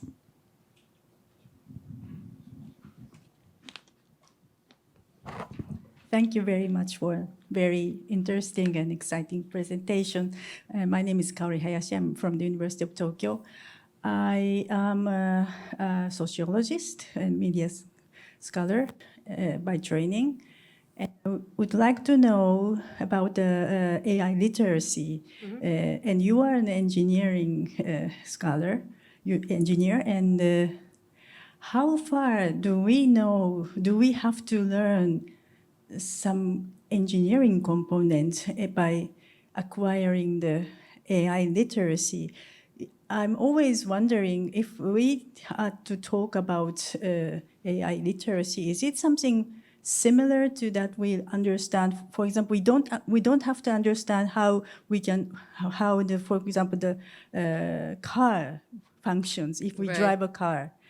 But if we talk about AI literacy, how far do we have to learn AI literacy, but from the engineering perspective? If we are to learn, as you say, the agency and control, what do you mean by agency and control in details of how we can approach better to AI, understanding of AI?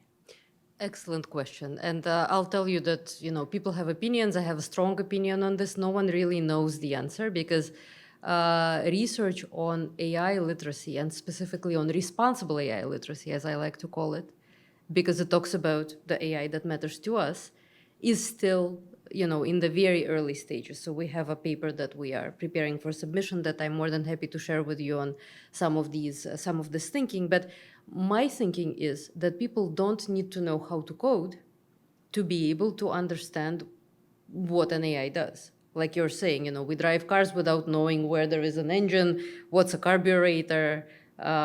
We don't know how a TV works, but we are able to operate it successfully, right? And even to troubleshoot. So there's a lot of work that is necessary from people who understand really well how machines work to explain it in a way that everybody will understand, right? And so we actually need experts to be spending time doing this work. The way that we teach in this 5-module course, the name of the course is We Are AI Taking Control of Technology. So the main message that we send is that artificial intelligence is built on everyday intelligence.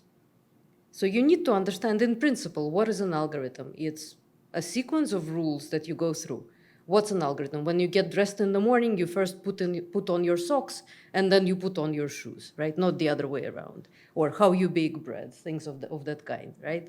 But you don't need to understand computer programming. You don't need to understand statistics. You do, I think, need to understand the essence of the scientific method. To be able to discriminate something that is self-fulfilling prophecy, like a horoscope, like a system that pretends that it can construct someone's personality profile from a resume. How can you discriminate that from something that can actually work, that you can validate, where you formulate a falsifiable hypothesis, right? And then you run an experiment and you check whether or not your hypothesis is falsified, right? And if it is, then either you throw away your hypothesis or you refine and you rinse and repeat. But all of this can be explained at the level, I think, of kind of a middle schooler intellectual maturity.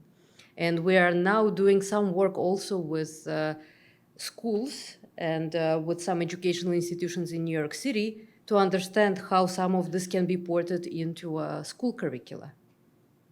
But yeah, learning to code is neither necessary nor is it sufficient, I'd say. There are lots of people who are trained like I was trained as computer programmers who have PhDs and other advanced degrees in technical disciplines, but who don't appreciate that technology is not necessarily objective, it's not necessarily correct. Very often there isn't the right answer, right? And this is where regular people, all of us, can in fact help, I think. And the last thing I'll say to this is that it's important for people to become comfortable with the idea that we all need to step up and take control of this conversation. And this is why we use comics. This is why we use humor. It's because we, as people, we have a sense of humor. We laugh. Machines, they don't have a sense of humor. We are the ones that are supposed to be controlling them. Yeah. Thank you. So we have to cut the conversation for now, but we'll come back to some of the issues you both raised at the roundtable discussion. So we will have 20-minute break until 4:55, and we will resume the discussion again. Thank you. Okay, welcome back, everyone.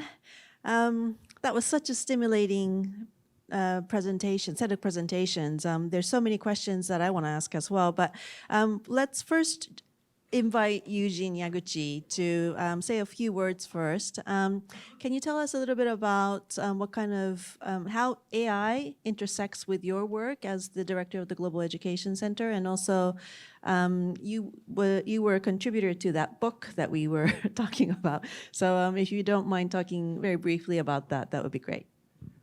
Okay, so it's great to be here this evening. Hello, and thank you all for coming, and thank you for the wonderful presentations. I do feel like a fish out of water, actually, when it comes to a setting like this. I'm a cultural historian by training of the United States, so I could talk a lot about U.S. American studies, but AI is something quite new to me, so I'm speaking from that angle. But one of the responsibilities I have at the University of Tokyo is to direct this Center for Global Education, and one of the main goals there is to try to enhance the awareness of the need for acquiring good foreign language skills among the students. So we try to encourage our students to gain more global outlook, and to do so, we do try to urge students to reflect on the importance of foreign languages.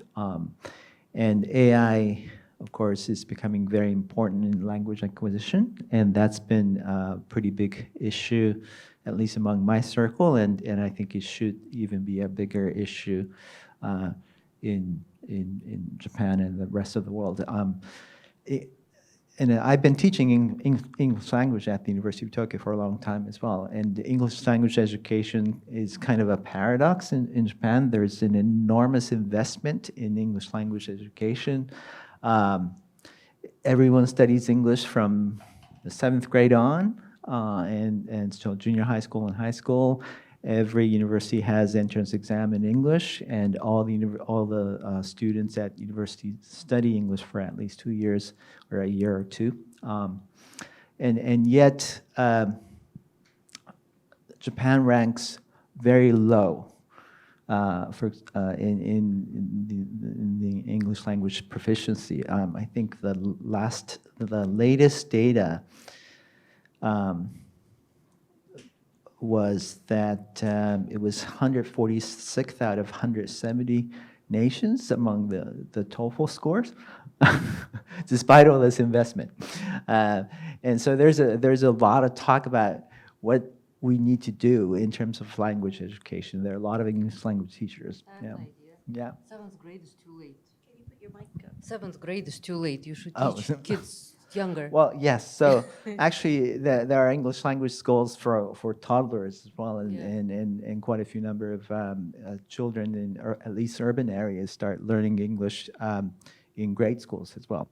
But there's kind of a perpetual discussion on how to teach English and other languages, and there's this attention to AI-based language education increasingly. And for example, I also Speak or Duolingo and others. How effective is that? Whether that should be utilized more. And this is posing a challenge as well as possibility, like in high schools as well as higher education, for example. At the University of Tokyo, all our students must take English language credits for eight credits in the first year. And we have tenured and non-tenured faculty members who teach English. And given the resources invested in the university education as well as others, how should this technology be utilized is becoming an issue. Yuko is involved as well, actually. I think you'll probably have some issues. And it's been a very difficult water to navigate for faculty members, how to sort of utilize this technology. And I was kind of curious, especially to you, Julia, when you were talking about these high school students who were very skeptical of this AI-based teachers, and how they came up with that kind of reaction, because we don't really know what our students actually think and how effective this AI language tools So I'm sorry, I'm not supposed to be moderating, but that was one of the first questions I had. So can I ask her this question before I move on? Yeah. You know, I'm not an expert either in language education or in how one assesses, right, whether these tools are effective. All I can say is that you should ask people their opinions and figure out ways to assess that are meaningful. But in general, you know, language, of course, it's a social construct, right? I mean, language is about culture, about communication, about an environment.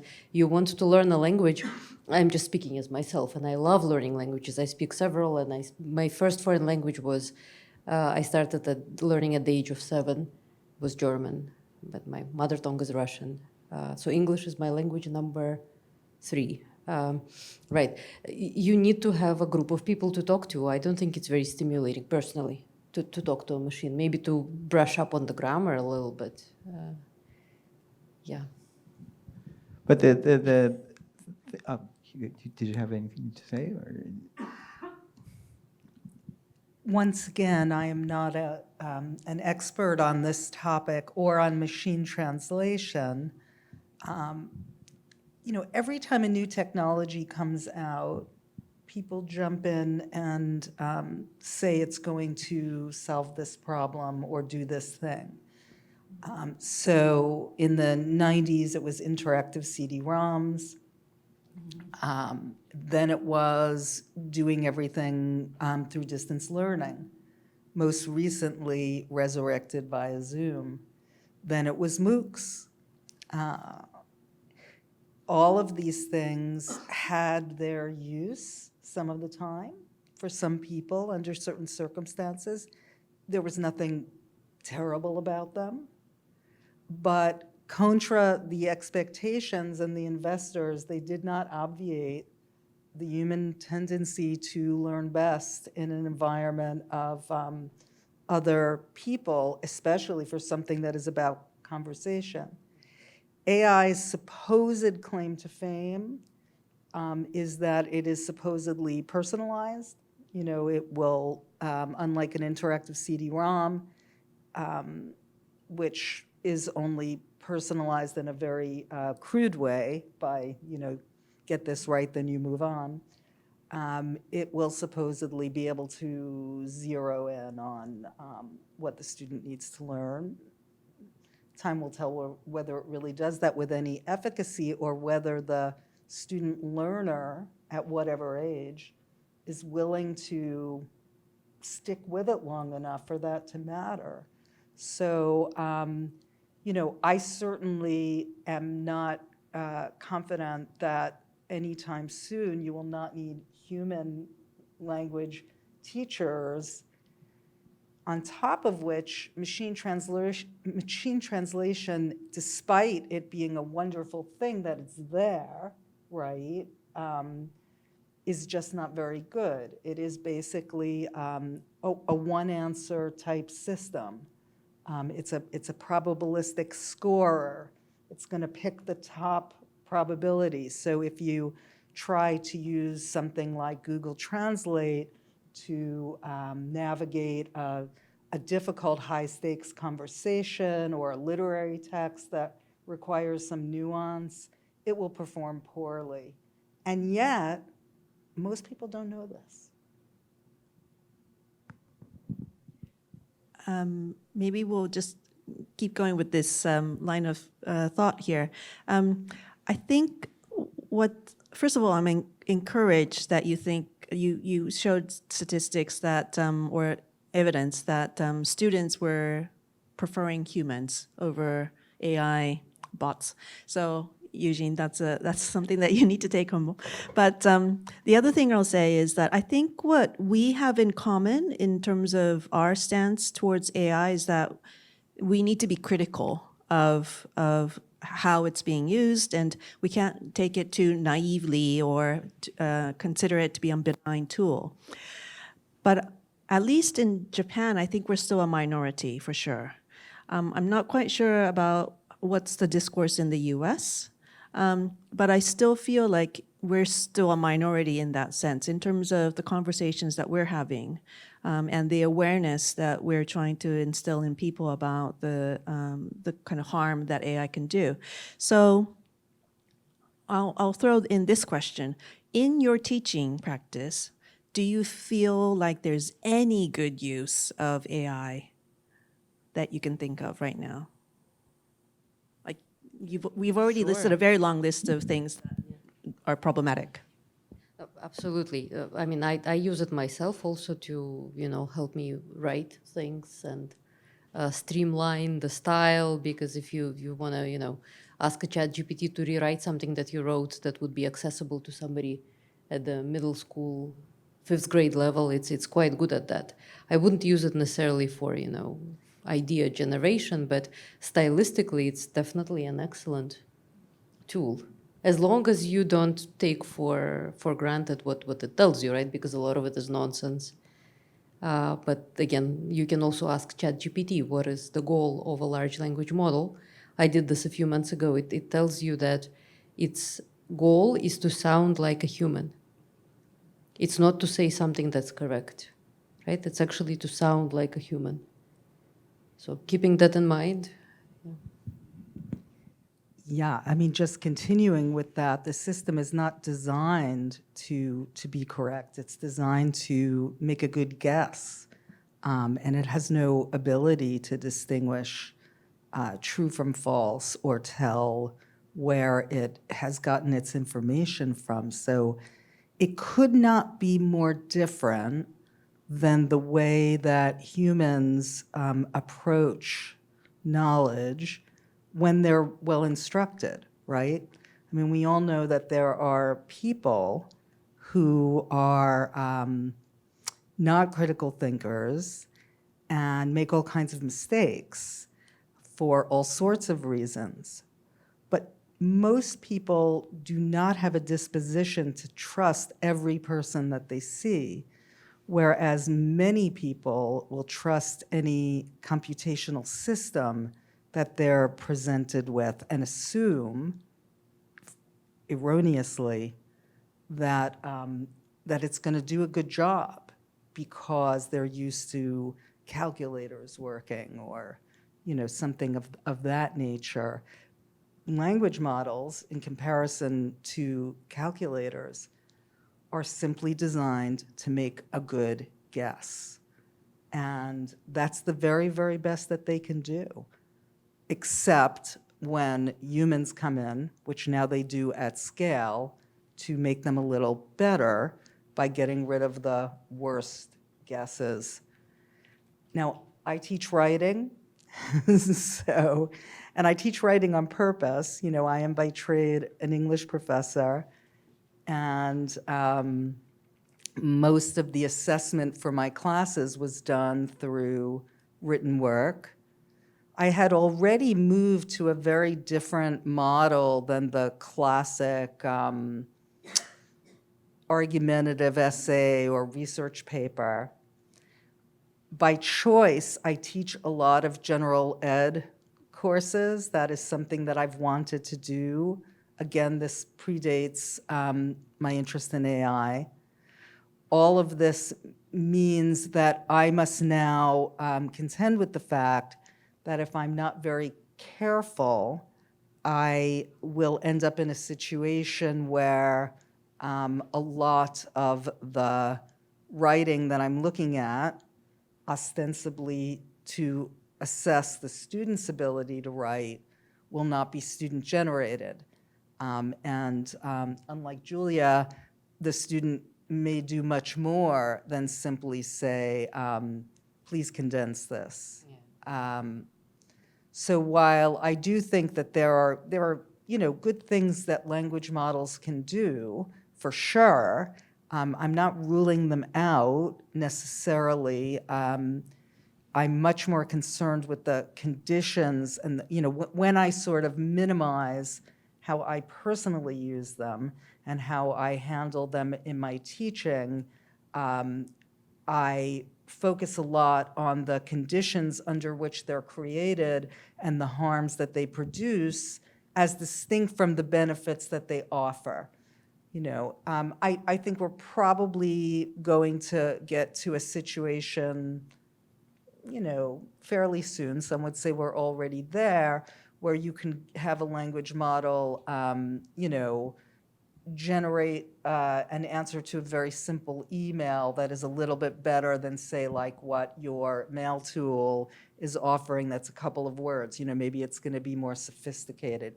You will still need to make sure that it's, not going off the rails.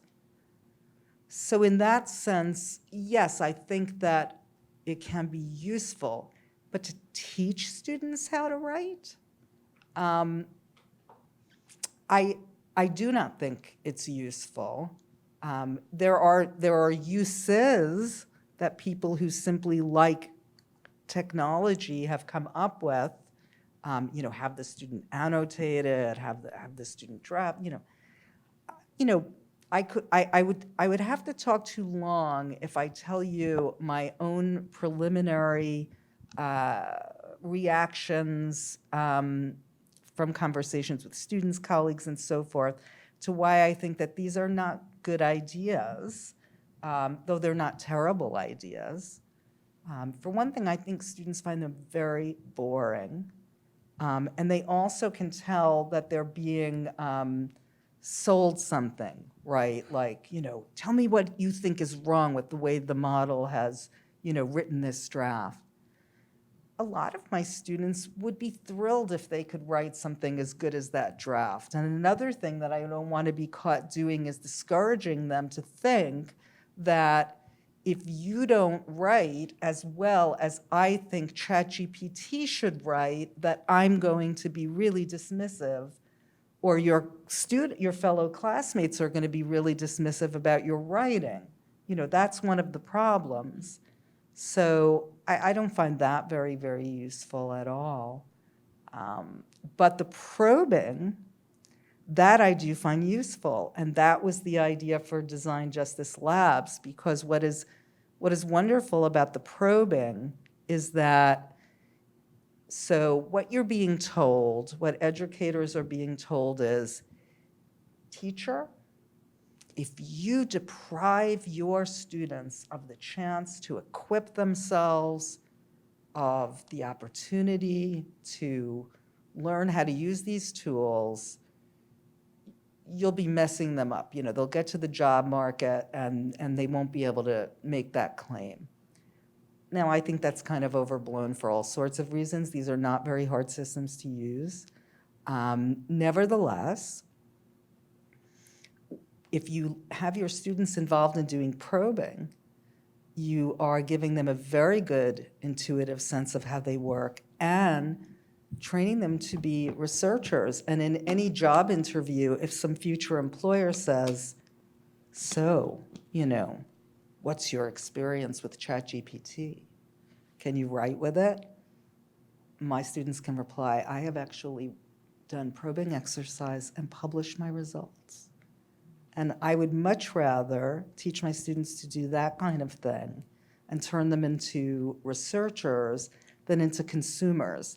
Then, if they want to consume in perhaps the way that Julia is doing, that's up to them. And if their employer wants them to get really, get better at it, I could give you a whole other conversation that I won't right now because I've spoken long enough about why I think that prompt engineering is a very temporary boomlet that is not going to be around, but I'll pass the mic to others. Great, thank you so much. One of the things that Lauren's already talked about, and it speaks really well to what we do at the BAI Global Forum, is to point out how AI impacts marginalized folks. And you talked a lot about the racial minorities and how the algorithmic bias is embedded in all this. I wonder if Julia and Eugene wouldn't mind talking a little bit about this as well. So Julia, I don't know about NYU, but at least in our university, we have a very hard time getting female students to be in engineering or in data science. There's the representational issue. But not just that.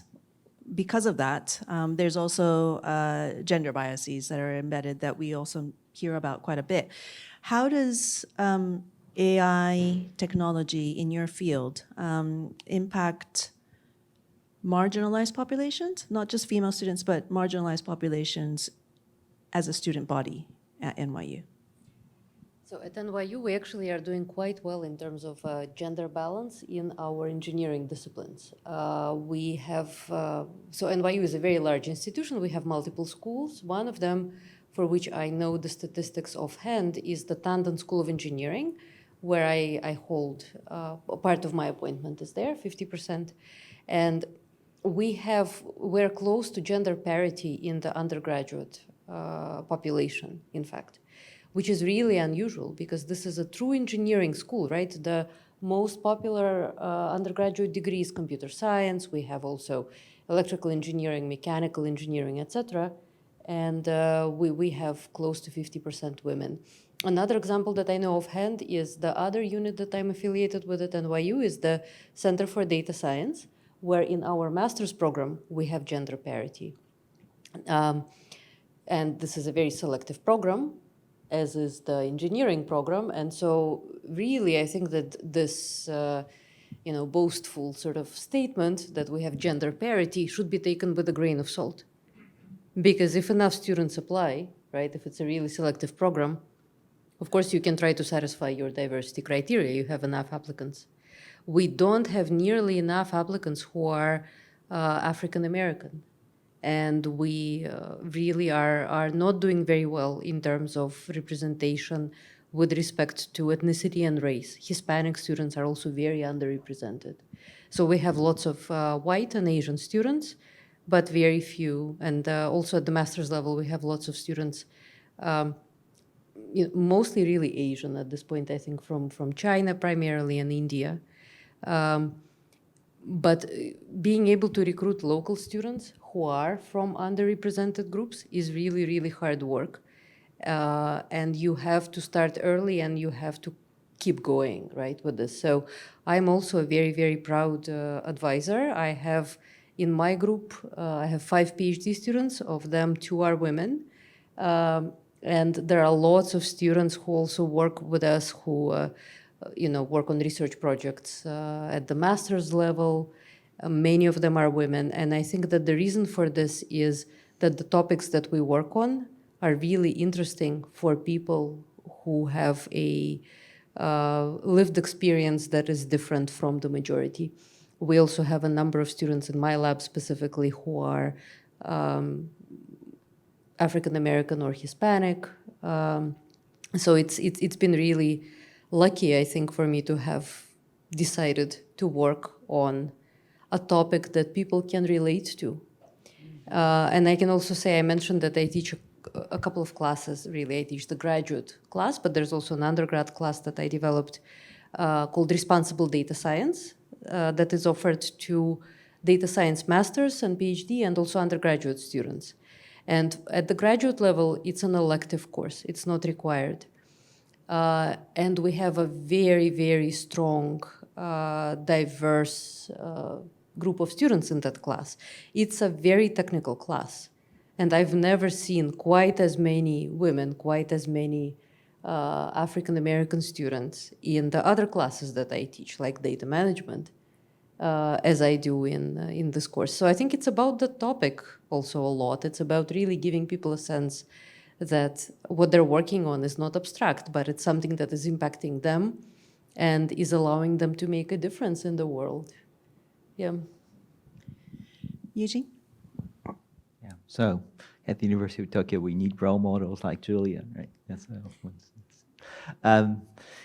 in terms of, and going back to foreign language teaching, I guess in Japanese universities, often students are required to learn second foreign language, and the choice remains mostly Western European languages.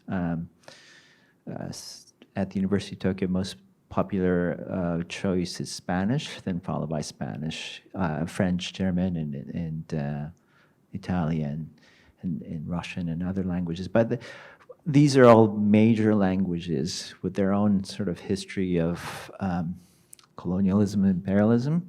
And that's why these languages are used throughout the world, but we tend to teach them without much critiquing the sort of historical lineage or genealogy of these languages. And we are not really offering what we may term as like minor languages, partly because of the lack of resources, teachers, also the lack of interest as well, I guess. But I guess, AI apps provide possibility for, students accessing these languages. I know Duolingo, students can learn Hawaiian, Navajo. Why not in Japan, aren't we teaching at the University of Tokyo, we're not offering a course on Ainu language, for example, because we don't have teachers who can teach Ainu, and there's not enough interest. Ainu is the indigenous people of Japan in the Northern Island, and other languages. So I think AI language apps can be used in this way to potentially critique the existing curriculum that we have. Also, something like Duolingo English test is much cheaper than TOEFL or IELTS, and which uses AI based, and it doesn't require students to go to test centers, thereby enabling students who reside in areas that are not metropolitan urban test center areas to access English level proficiency certificate, and allowing them to have better chances to access higher education. So we can think of these things critically, but at the same time, use the AI tools to rethink of the existing system that we take for granted.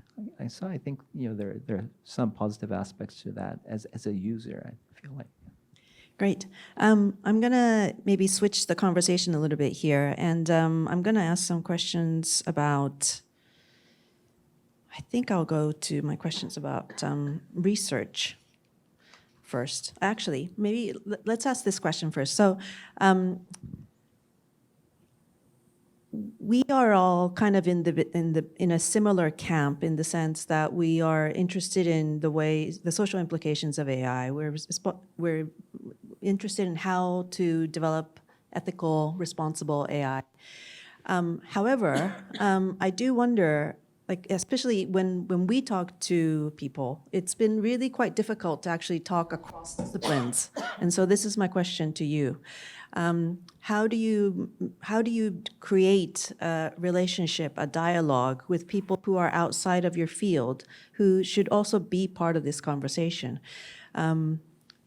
AI technology, as we have heard today, impacts a lot of different kinds of disciplines and all different kinds of walks of life. And so we all have to somehow understand what is the impact. But in order to do that, or in order to develop something that's ethical, it can't just be engineers. It needs to be all different people, including anthropologists, sociologists, linguists, historians,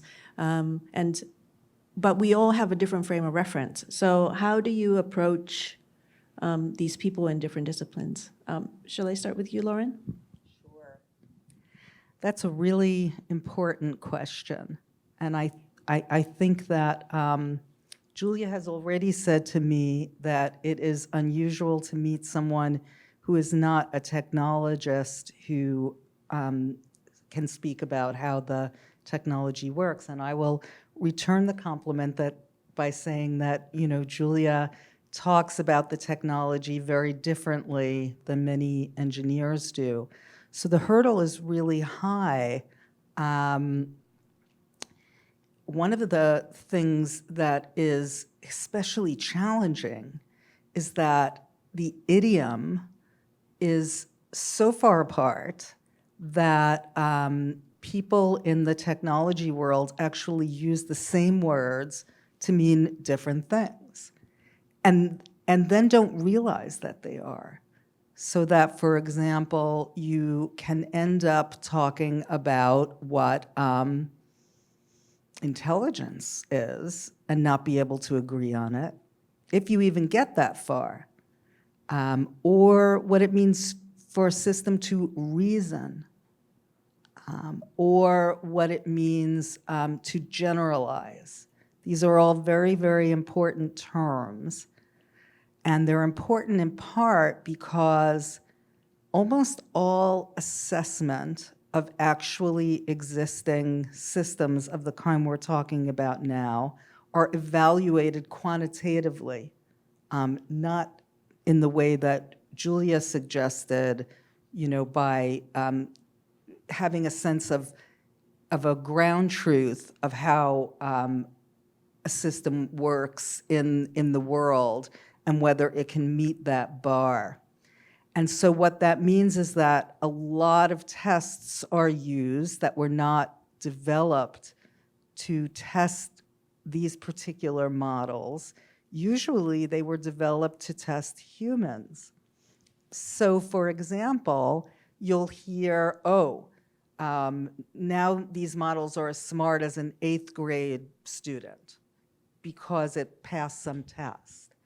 Or now GPT-4 passes the LSAT. It could be a lawyer, right? And Julia's, this is like saying that a textbook that teaches you how to take the LSAT should be a lawyer, right?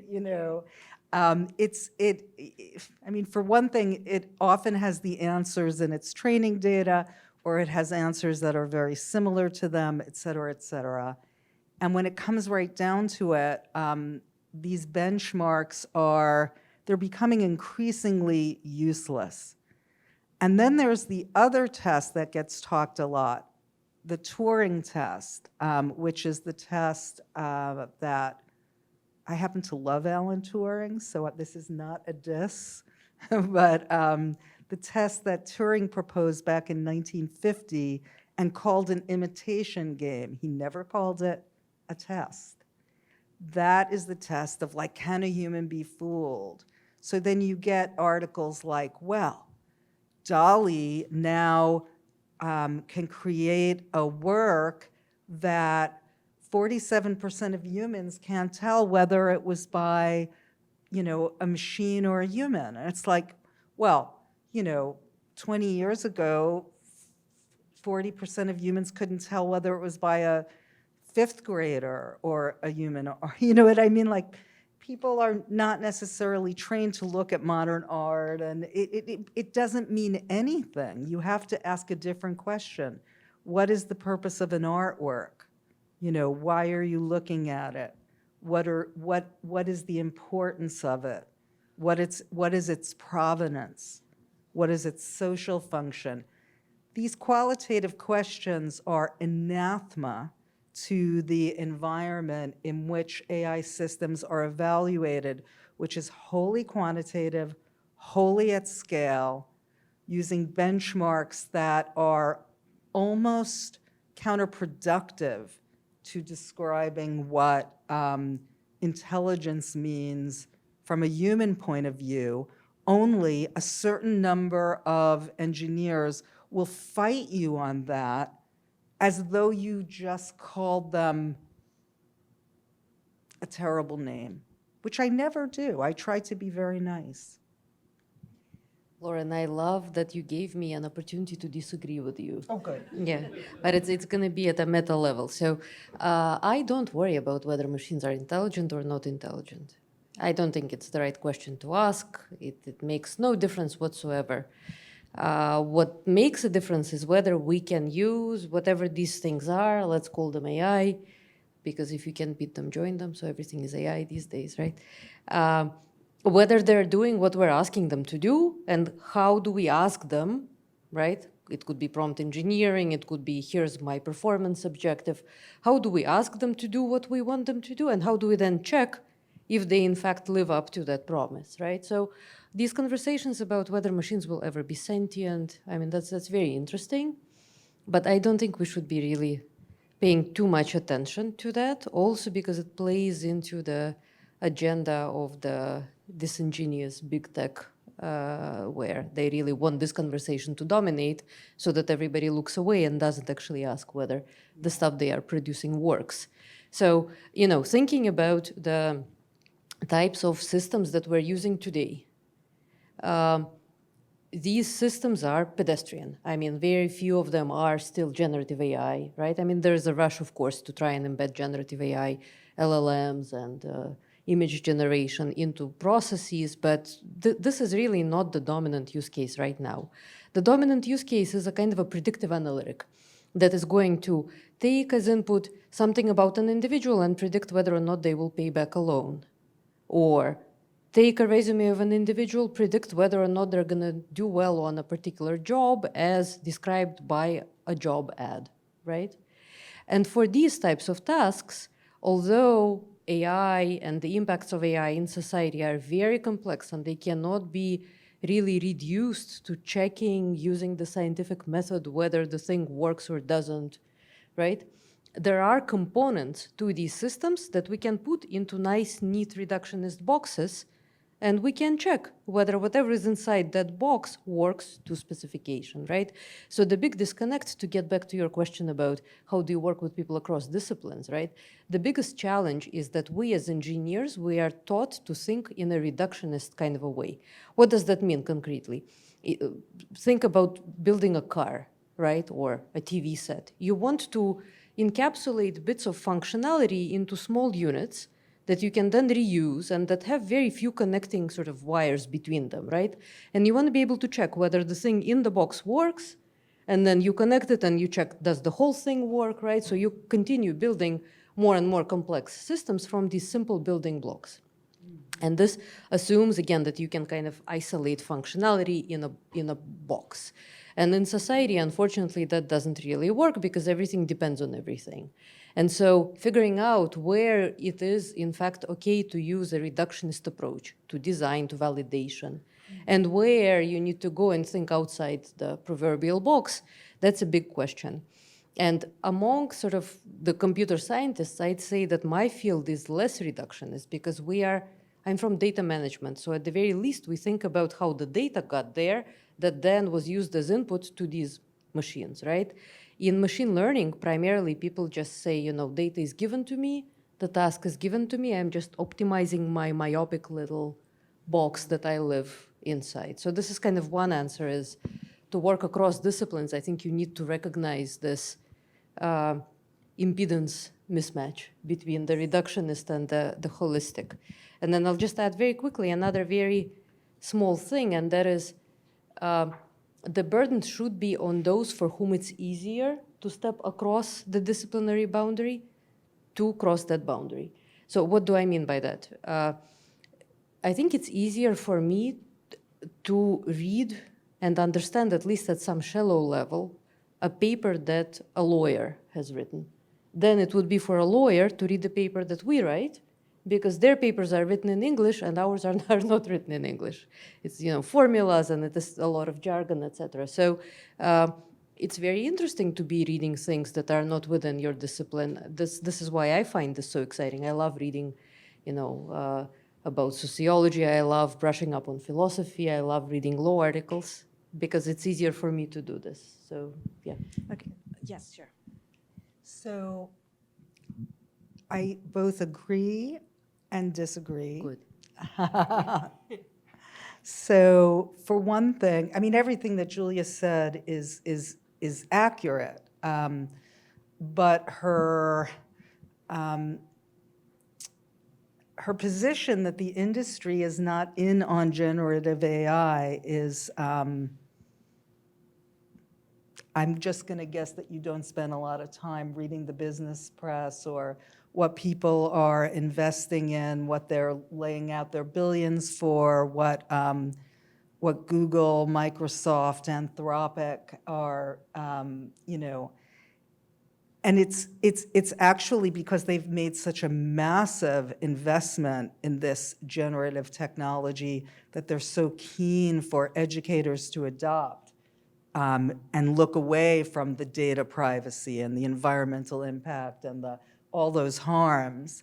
Now, it's entirely possible that it is a speculative bubble, that students won't like it, that people will just say, no, thank you. At the very beginning of the pandemic, you had Eric Schmidt and Andrew Cuomo, Eric Schmidt being the former CEO of Google, planning to turn New York City schools into a giant Zoom because they thought this was a wonderful opportunity. And then they had to admit that most students and almost all parents would not have it. The kids weren't learning, the parents were climbing up the wall. So I'm not suggesting that generative AI is going to be everything that investors are hoping for. Now, Julia is completely right that the AI systems that are not going to go away, no matter what happens with generative AI, and the AI systems that actually could do really good things for us if we find the right data, consult domain experts, and treat them, take them seriously in all the ways that Julia suggests, are decision-making systems, and they're fairly narrow. They do one thing really well, and when they do that thing well and accurately, they can be amazing. But this vision that people who have been in the AI research world for a long time, some of them, grew up as kids reading science fiction and wanting to have a friend who's a robot, they are also deeply invested in the idea that you can reach a human-like level of intelligence.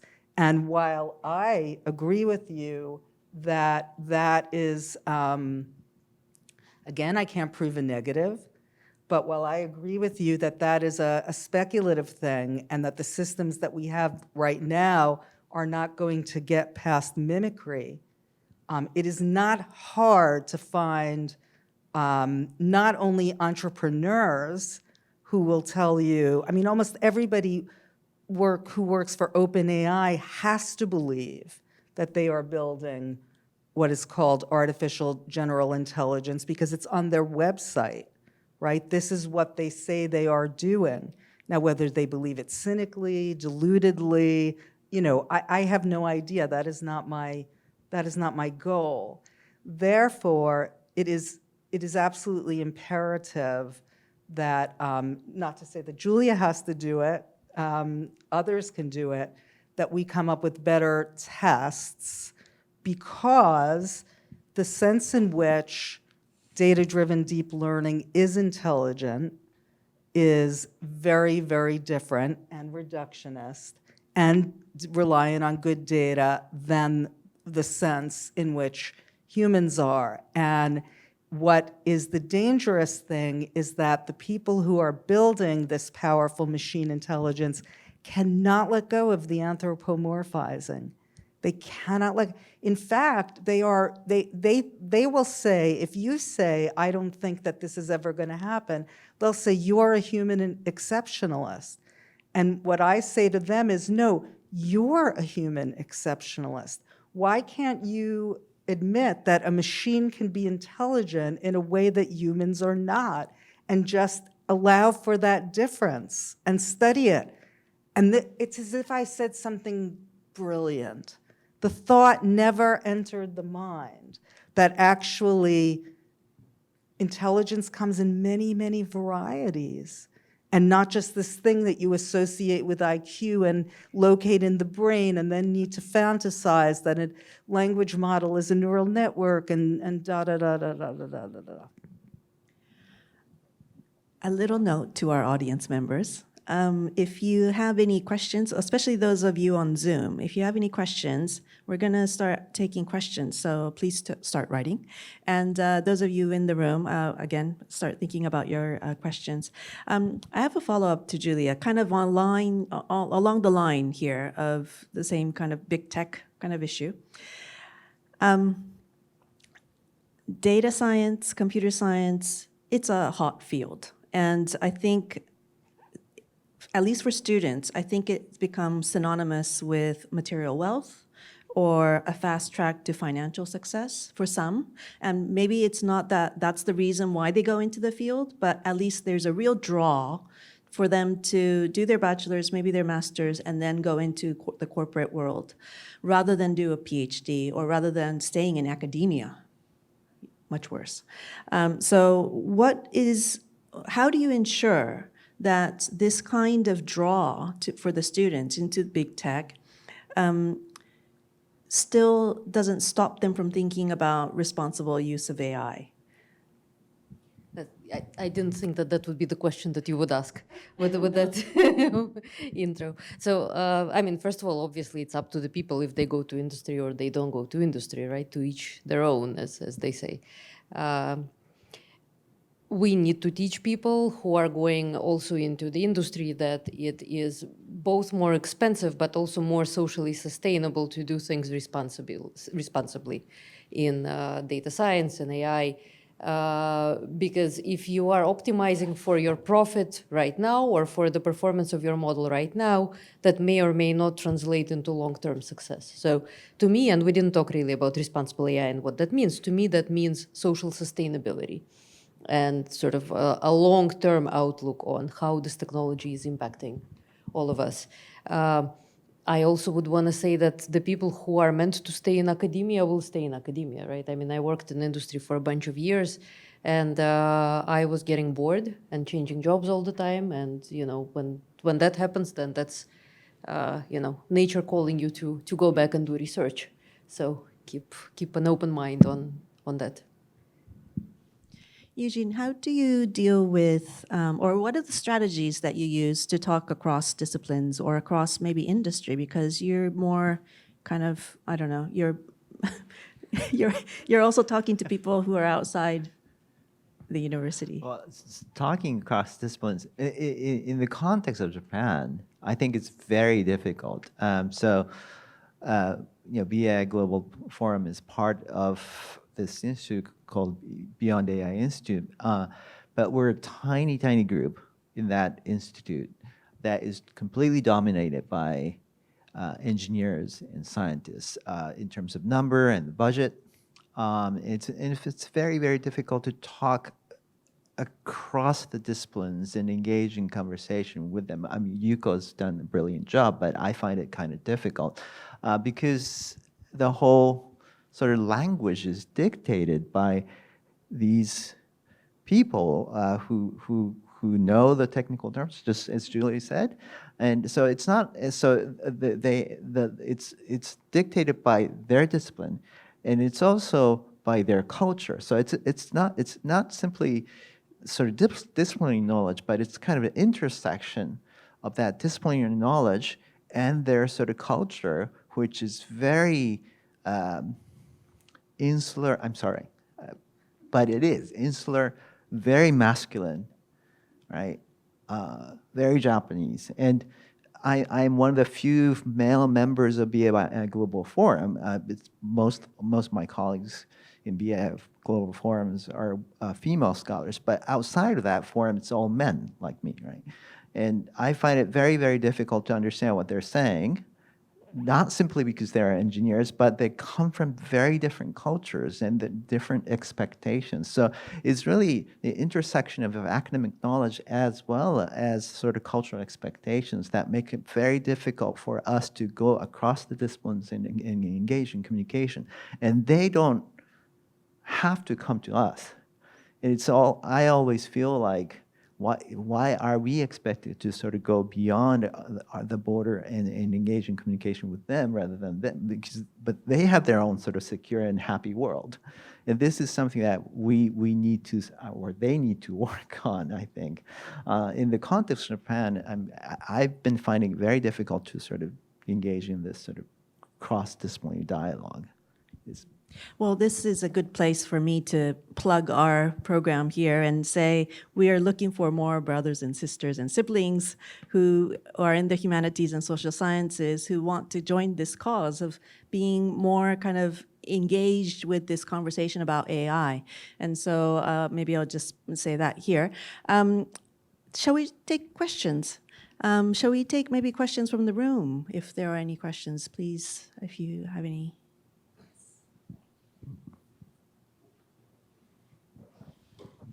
I'm very surprised to hear that the majority really scared of AI, using AI at high school. But I thought, I mean, I don't have any kids, so I don't know exactly the status quo, but I thought that at high school, maybe even from grade school level, students are allowed to use laptop, correct? Yeah. Yes, it's not that people are scared of using AI. It's that people don't want an AI tutor to replace a human teacher. The issue that our government is trying to fix is that there aren't enough people who want to go into teaching, that we don't want to pay them enough money to actually succeed, right? And they're trying to put a Band-Aid that is presumably cheaper and easier to scale in the form of technology somewhere where you actually need a societal and a policy and a human intervention. That's the issue, right? And the students agree that a machine cannot replace a human teacher. That's essentially what it's about. But then human being can use AI just as a tool rather than a human substitute, correct? For sure, right? I mean, there's no question about that. But then the question becomes, how do you teach that human to become an operator of the tool that understands when to challenge it, when to overrule it, and when to actually take what it says and proceed with that. There are many other domains where this happens. For example, I mentioned that I work in the use of algorithms in hiring, right? So human resources folks, they are being given recommendations of which people to invite for job interviews based on their resumes and which not to invite. And very often there is so much pressure on them to produce candidates quickly that they don't try to check why the tools selected some people and didn't select some other people. And they don't really have an opportunity to override somehow that decision, right? So this is a situation we don't want to be in. We don't want teachers to be in that situation, or people who are using MRI scans to diagnose diseases to be in that situation, or the criminal justice system is another domain where this is very problematic. But yeah, it's about a helpful interaction between a human and an AI, and making sure that the human knows what it means to take responsibility for the decision overall. Yeah.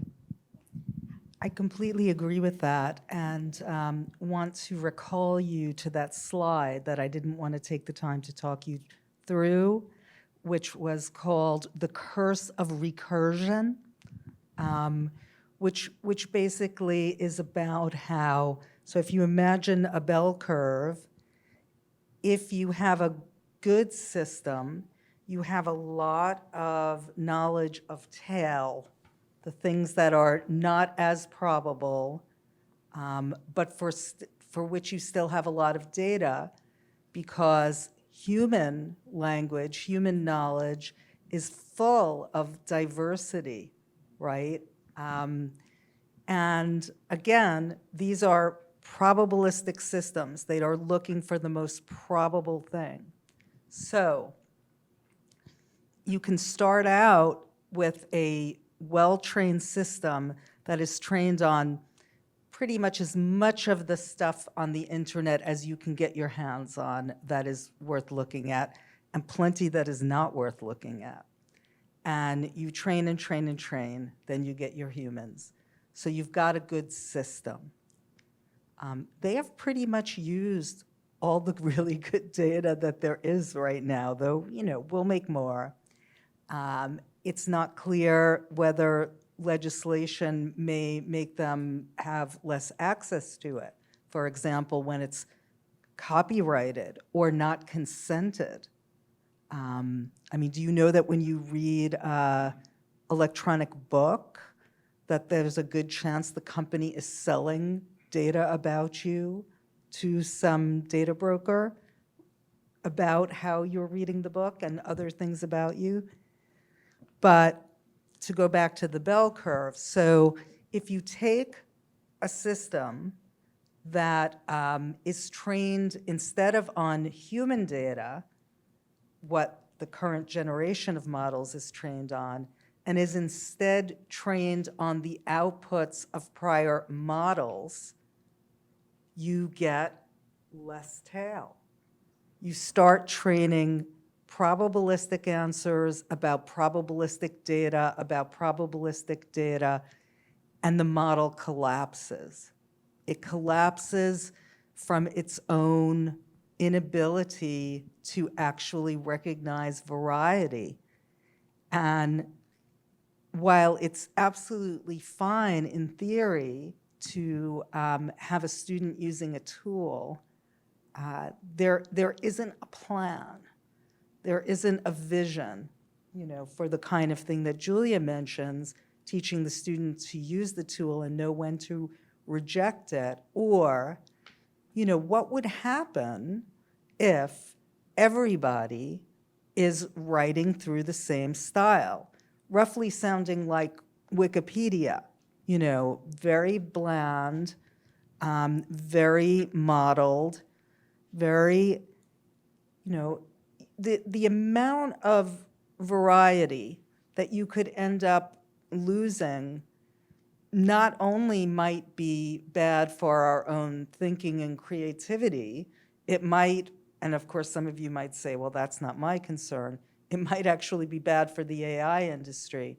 There's a lot of hope that you can synthesize human quality data, but that takes us back to the whole question of whether machines can really be intelligent or if they're just mimics. So far, synthetic data is not that great. There's something, we'll have one more take question, but there's something very kind of relevant about what you just described, and I feel like I'm gonna get into trouble, but with Japanese society and the kind of homogeneous kind of, loop that we tend to end up in. And I think in Japan, people might start to think, oh, I want to sound like ChatGPT, or if somebody says, oh, you sound like ChatGPT, that ends up being a compliment, which is a really scary scenario. But I feel like that might be also possible. My commentary ends there. Okay. No, sorry for cutting you off. Just want to say thank you all so much for this insightful and informative session. And I just have one comment and one question. So since we mentioned Duolingo, I don't know if you guys saw, but there's this tweet that went viral about Duolingo producing odd sentences that are perfectly grammatically correct, but just out of context. So there's this guy trying to learn greetings expressions in French, and Duolingo said something like, "Hi, sir, are you a horse?" So it's grammatically correct. It's like the AI saying, well, you want a perfect sentence in French, here you go. So that's just another shortcoming of AI. And then I'm also glad someone mentioned AlphaGo, because on my way here, I was reading a book written by the founder of DeepMind, the company that developed AlphaGo. And it's a good read, by the way, because it's all about AI governance. But he talked about the competition between AlphaGo and the greatest player of Go, who happens to be Chinese. So the competition took place in China. And what shook him was how politicized it became. So after AlphaGo defeated the Chinese player, it's not like AI defeated humans, but it's more like US defeated China, or like the West defeated the East, because DeepMind is like a UK-based, US-funded company. So my question, and I apologize, is a fairly broad one for you guys, is how do we think about AI governance with so many different cultural values, political landscapes, and legal systems on an international level? Like, do you think we're making any progress on any front, or where do we even get started? Really excellent question. So I'll ask you to answer in 30 seconds each. Excellent. So I love the "Hi, sir, are you a horse?" I think this is a really good use for AI. Finally, it's funny, right? AI governance is a huge topic. I'm happy to talk to you offline. I've been actually working on governance and regulation in New York City and at the federal level and also in some international venues. There is a lot of progress. There is a lot of peer pressure. And ChatGPT helped with that. So as an engineer, I'm an optimist. I always think that we need to look for the silver lining in things, right? So there's always an opportunity. This whole nonsensical hype, it's an opportunity. People are paying attention. So we really need to make sure that we pressure our governments to act, to pass regulation, to make sure that they spend money on research and that they spend money on education of government employees, of the public, of your grandmother, anybody really. This is an opportunity to make a difference. I think you're talking about Mustafa Suleiman's book, right? He had a ghostwriter. He is in, I've been on a podcast with him. He is a little bit more unguarded when he speaks extemporaneously and very optimistic, possibly the only person who thinks that the regulation of social media has gone well, so I wouldn't, he's an interesting person. It's a good book to read. I have no issue with the book, but what I would say is I wouldn't have him be the last word on AI governance at all. I would look to others. And I'm not really an expert on who else to look at besides the people that I happen to know and trust. I think very highly of Meredith Whittaker and the AI Now Institute, also at NYU. They do a lot of great... They're not at NYU. They were, but no longer. Well, okay. I know that they were defunded, but I didn't think that it was quite that much of a severance. But in any case, the AI Now Institute is doing some really excellent work. And, Lena Khan, the head of the Federal Trade Commission here in the US, is an excellent person. The issue isn't that people don't have great policy ideas. The issue is that the industry lobbies in all ways fair and foul to defang these things. So while it's absolutely true that geopolitical considerations come to bear and, but what about this country? If we don't build it, they will. All of that comes to bear. But it's also that for every good idea, there's a long process that can be subverted by under-the-table sort of lobbying and industry capture by an industry that is just too big and powerful. If you know anything about the history of the United States, the last time that companies were this big and this powerful was, roughly speaking, between 1880 and 1920 or so. And it basically took decades to put into the culture, the books, the legislative gears, the type of regulatory oversight that could take that into hand, break up these companies, make things safe. And then, when you think about what they achieved, think about something like the airline industry. Granted, it has all kinds of problems. I'm not suggesting it as a model for customer service, but think about how rare it is to have an accident.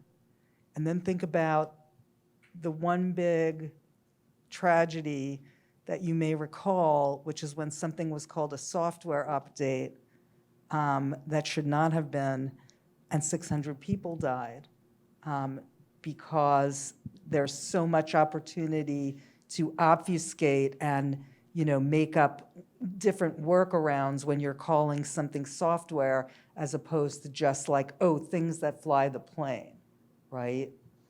So that's our hurdle. Eugene, did you want to add anything?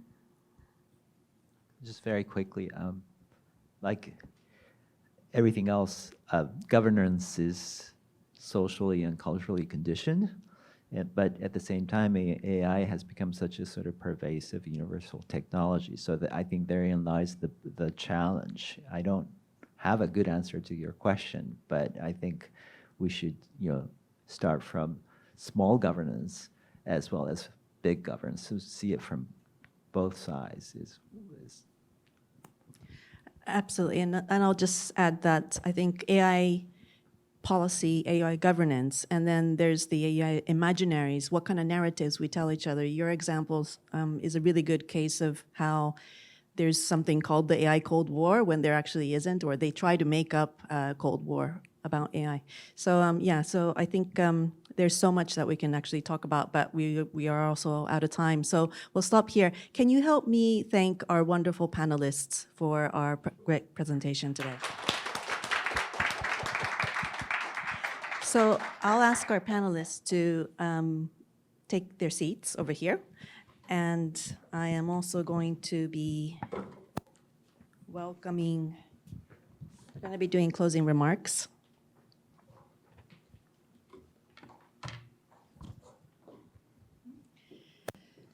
For our closing remarks, we welcome the Executive Vice President of the University for Globalization as well as Diversity, Equity, and Inclusion. She also happens to be the original creator of the BAI Global Forum, who imagined this forum 4 years ago. The founding director of the BAI Global Forum, please help me welcome Professor Kaori Hayashi. Thank you. Thank you so much. I have to ask ChatGPT to wrap up this session. There are so many themes that we have to cover, but I quite learned, in fact, I learned quite many things, and thank you so much for giving us such an exciting panel. But the phrase that struck me first most is the Julia's statement about regaining agency and control in order to revive the AI ethics at the education level. And that reminds me of, for example, in my area, the feminism. For example, in feminism, we always talk about getting back agency and control over their lives. So, for example, I saw, on the way to New York, I saw the movie Barbie, and that movie was about dolls trying to get back their agency and control. But for me, I didn't like the movie very much, and the reason is that it's not enough. We have to also change and challenge the social norms and structures and attitudes that perpetuate gender discrimination and inequality. So what I thought after today's panel is that maybe it is useful to further develop the analytical ways of thinking by, for example, differentiating the micro and meso and macro levels. For example, at the micro levels, we have to think about the societal interactions, about how individuals behave themselves with the AI. And in the macro level, during the panel, we talked about the institutional level, or how we regulate AIs at the state level and institutionalize them and so on. And the meso level, that is the most important and most difficult part, how we try to redesign organization and communities to be able to refine or to be able to utilize AI most for the human society. And that's the very difficult question. And I think And I believe that, for example, higher education plays very important role in designing the best about how we best utilize AI. And I think Lauren mentioned about how we have to interact industry and AI best, and we have to be always careful not to be, so to say, deceived by the platform business and so on. And that type of teaching is also very necessary to be able to analyze the conversation between disciplines, among disciplines, what Eugene talked about. So our challenge is that how we organize meso level about community, about higher education, about organization, and so on. And we will talk about that tomorrow too, that our President Fuji over there, and he will talk with the President Aoun from of the Northeastern University. They will talk about how higher education plays role in terms of regarding how we use best the AI technologies. So thank you very much for all the discussions and very vigorous debates over how we best utilize the technologies, and we look forward to tomorrow's discussion as well. Thank you so much, and thank you for all the panelists and also Yuko for organizing this. Thank you very much. Thank you all so much for coming today. Thank you, those of you on Zoom. It was very early in the morning in Japan. We really appreciate your dedication to get up early and participate. There's a QR code for the questionnaire, so please do fill that out if you can. We'll also send the email to the people in the Zoom room as well. Thank you very much. I think we'll stop here. Thank you very much.